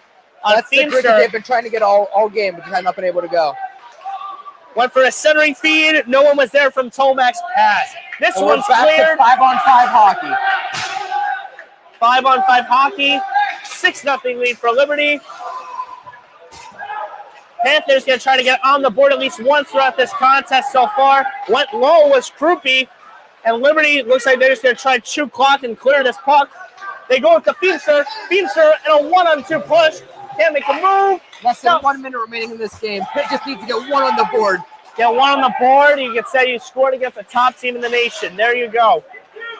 And I don't think it's going to happen, though. Couch regains possession of the puck. Backhand, centering feed. Open shot for Pitt. Saved by Couch. And Couch is going to possibly get the 30-save shutout in this one. It's absolutely incredible to make 30 saves in a game. Shot, without a single goal. glove, save yet again. Liberty, I mean, have yourself a night here on the road. I mean, is this a goalie net or is that a brick wall? 'Cause I'm not sure. It might be the same thing. I think it's a big golden wall. I mean, my God. Couch just controlling the dynamic of things.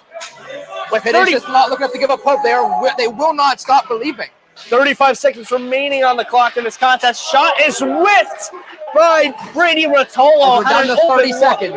Down to 30. Can Rotolo get something on goal? Tipped, slapper of the goal, and deflected by the body of Olsen. Olsen, 101, finds Justin Klondike. Centering feet too far ahead. Olsen couldn't regain it. Shot big, Decker. Around the 10 seconds, and Liberty just going to hold this puck to end this game. Right, he's going to hold it. Whiffs the shot. Off the face mask. Hits the ceiling. There's 3 seconds remaining. left. There's enough time. There's always enough time, isn't there? What we've seen today is just outstanding play from this Liberty team. Liberty as a whole has played amazing this entire game for all 60 minutes so far. Let's see what can happen here now.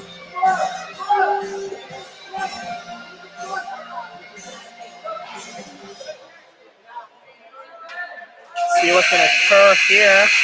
And they're not even going to have a face-off. They're just going to kill the clock. The Liberty Flames come on the road into the off-ice complex. The team goes and greets their goalie, who had a 31-save shutout. The Flames win this one 6-0.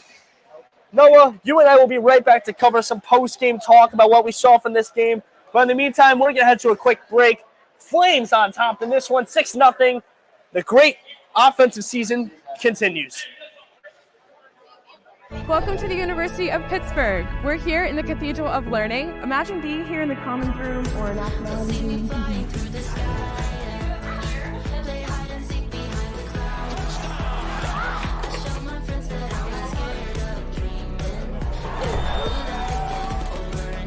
What do you think? So what do you think? Hail to Pitt. Hail to Pitt. Proud member of the ACC.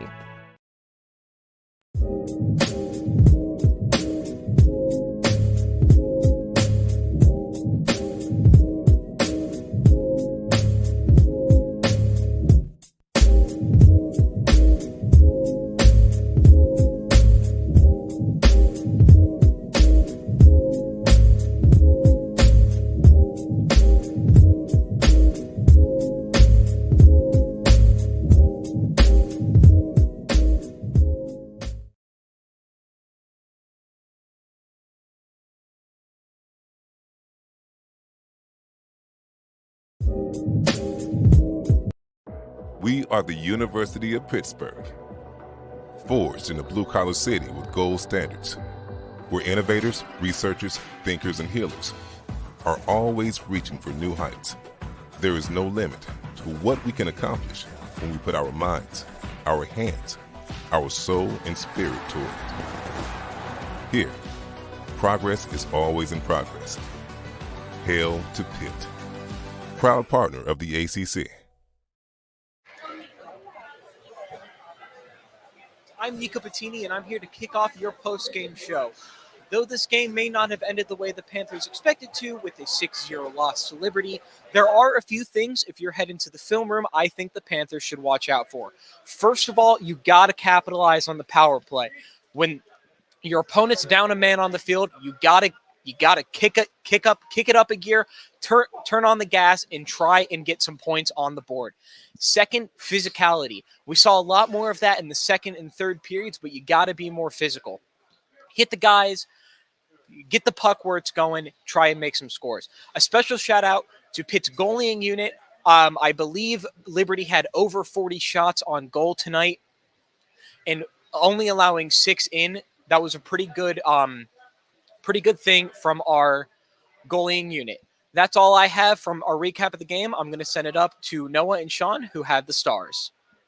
For the fantastic work tonight. Noah, let's get into our stars of the game, right? Everyone's favorite combo post-game. Give me your first star of the game. So first star is Femster. He played amazing. Didn't put up the points, but he played amazing on both offense and defense, so I have to give him star number 3. Defensibility was great. Went really low today with the forechecking. It was a big key for him this game. Second star of the game. Give it to me. Second star I have to get to SMA. He played incredible. Scored 3 goals. Got the hat trick. Played incredible on offense, but also was able to put up defensive numbers. And we thought SMA was going to have trouble, especially with this bigger defense, but SMA flew through the middle gaps and really found the wingers, but also himself had a hat trick. Now, final star of the game. I mean, it's clear cut, right? Yeah, it's not very often when a player scores a hat trick and they're not the number 1 star of the game, but Couch played incredible, making 32 saves on a shutout, played incredible, stood on his head, was a brick wall in net. I have to give him the first star of the game. I mean, he's got to be the obvious choice, right? Shutouts are so rare in hockey nowadays because high-profile offense are just what the key is to a great hockey team. And this is one of the better teams in the nation that just played for us tonight on the road at the Alpha Ice Complex. So, pretty surprising performance, I'd say, from Couch. Yeah, it was an incredible game. Couch played incredible. I mean, like I said, 30 saves, but I can't discredit Lindsay. Although he led up 6 goals, he also made 30-plus saves, so played incredible too. Yeah, had to go up and get some pretty tough offense. I mean, these guys were just huge. The experience, I think, got to them. What would you say about that? Yeah, the experience definitely showed, especially the lack of experience for Pitt. They played sloppy in the offensive zone, but also played sloppy in the defensive zone, giving up a lot of turnovers, letting up shots that should not have been let up. So that played a big factor on this loss tonight. No, I think that's going to do it for us tonight from the Alpha Ice Complex. What a great night it was for us, and a big shout out to our crew, our producers, cameramen, camerawoman, anyone who had a big part in helping us do something like this. This is an amazing opportunity. Schedule. And coming up, what do we got this weekend? Coming up, we have another game against Liberty tomorrow. And here's a full look at the schedule for the remainder of the season as Pitt looks to do very well and maintain this top ranking that they have right now in the preseason for the future. Liberty came off a rough loss against Florida Gulf Coast, but that big win against North Carolina is going to help them, and especially this win against the Pitt Panthers. Definitely. Now that's going to do it for us here from the Alpha Ice Complex. Hockey night in PA, what a great one. Pitt Panthers surface a loss after a big backyard brawl win to the Liberty Flames. I've been Sean McClellan alongside Noah Dan. Have a great night, everybody.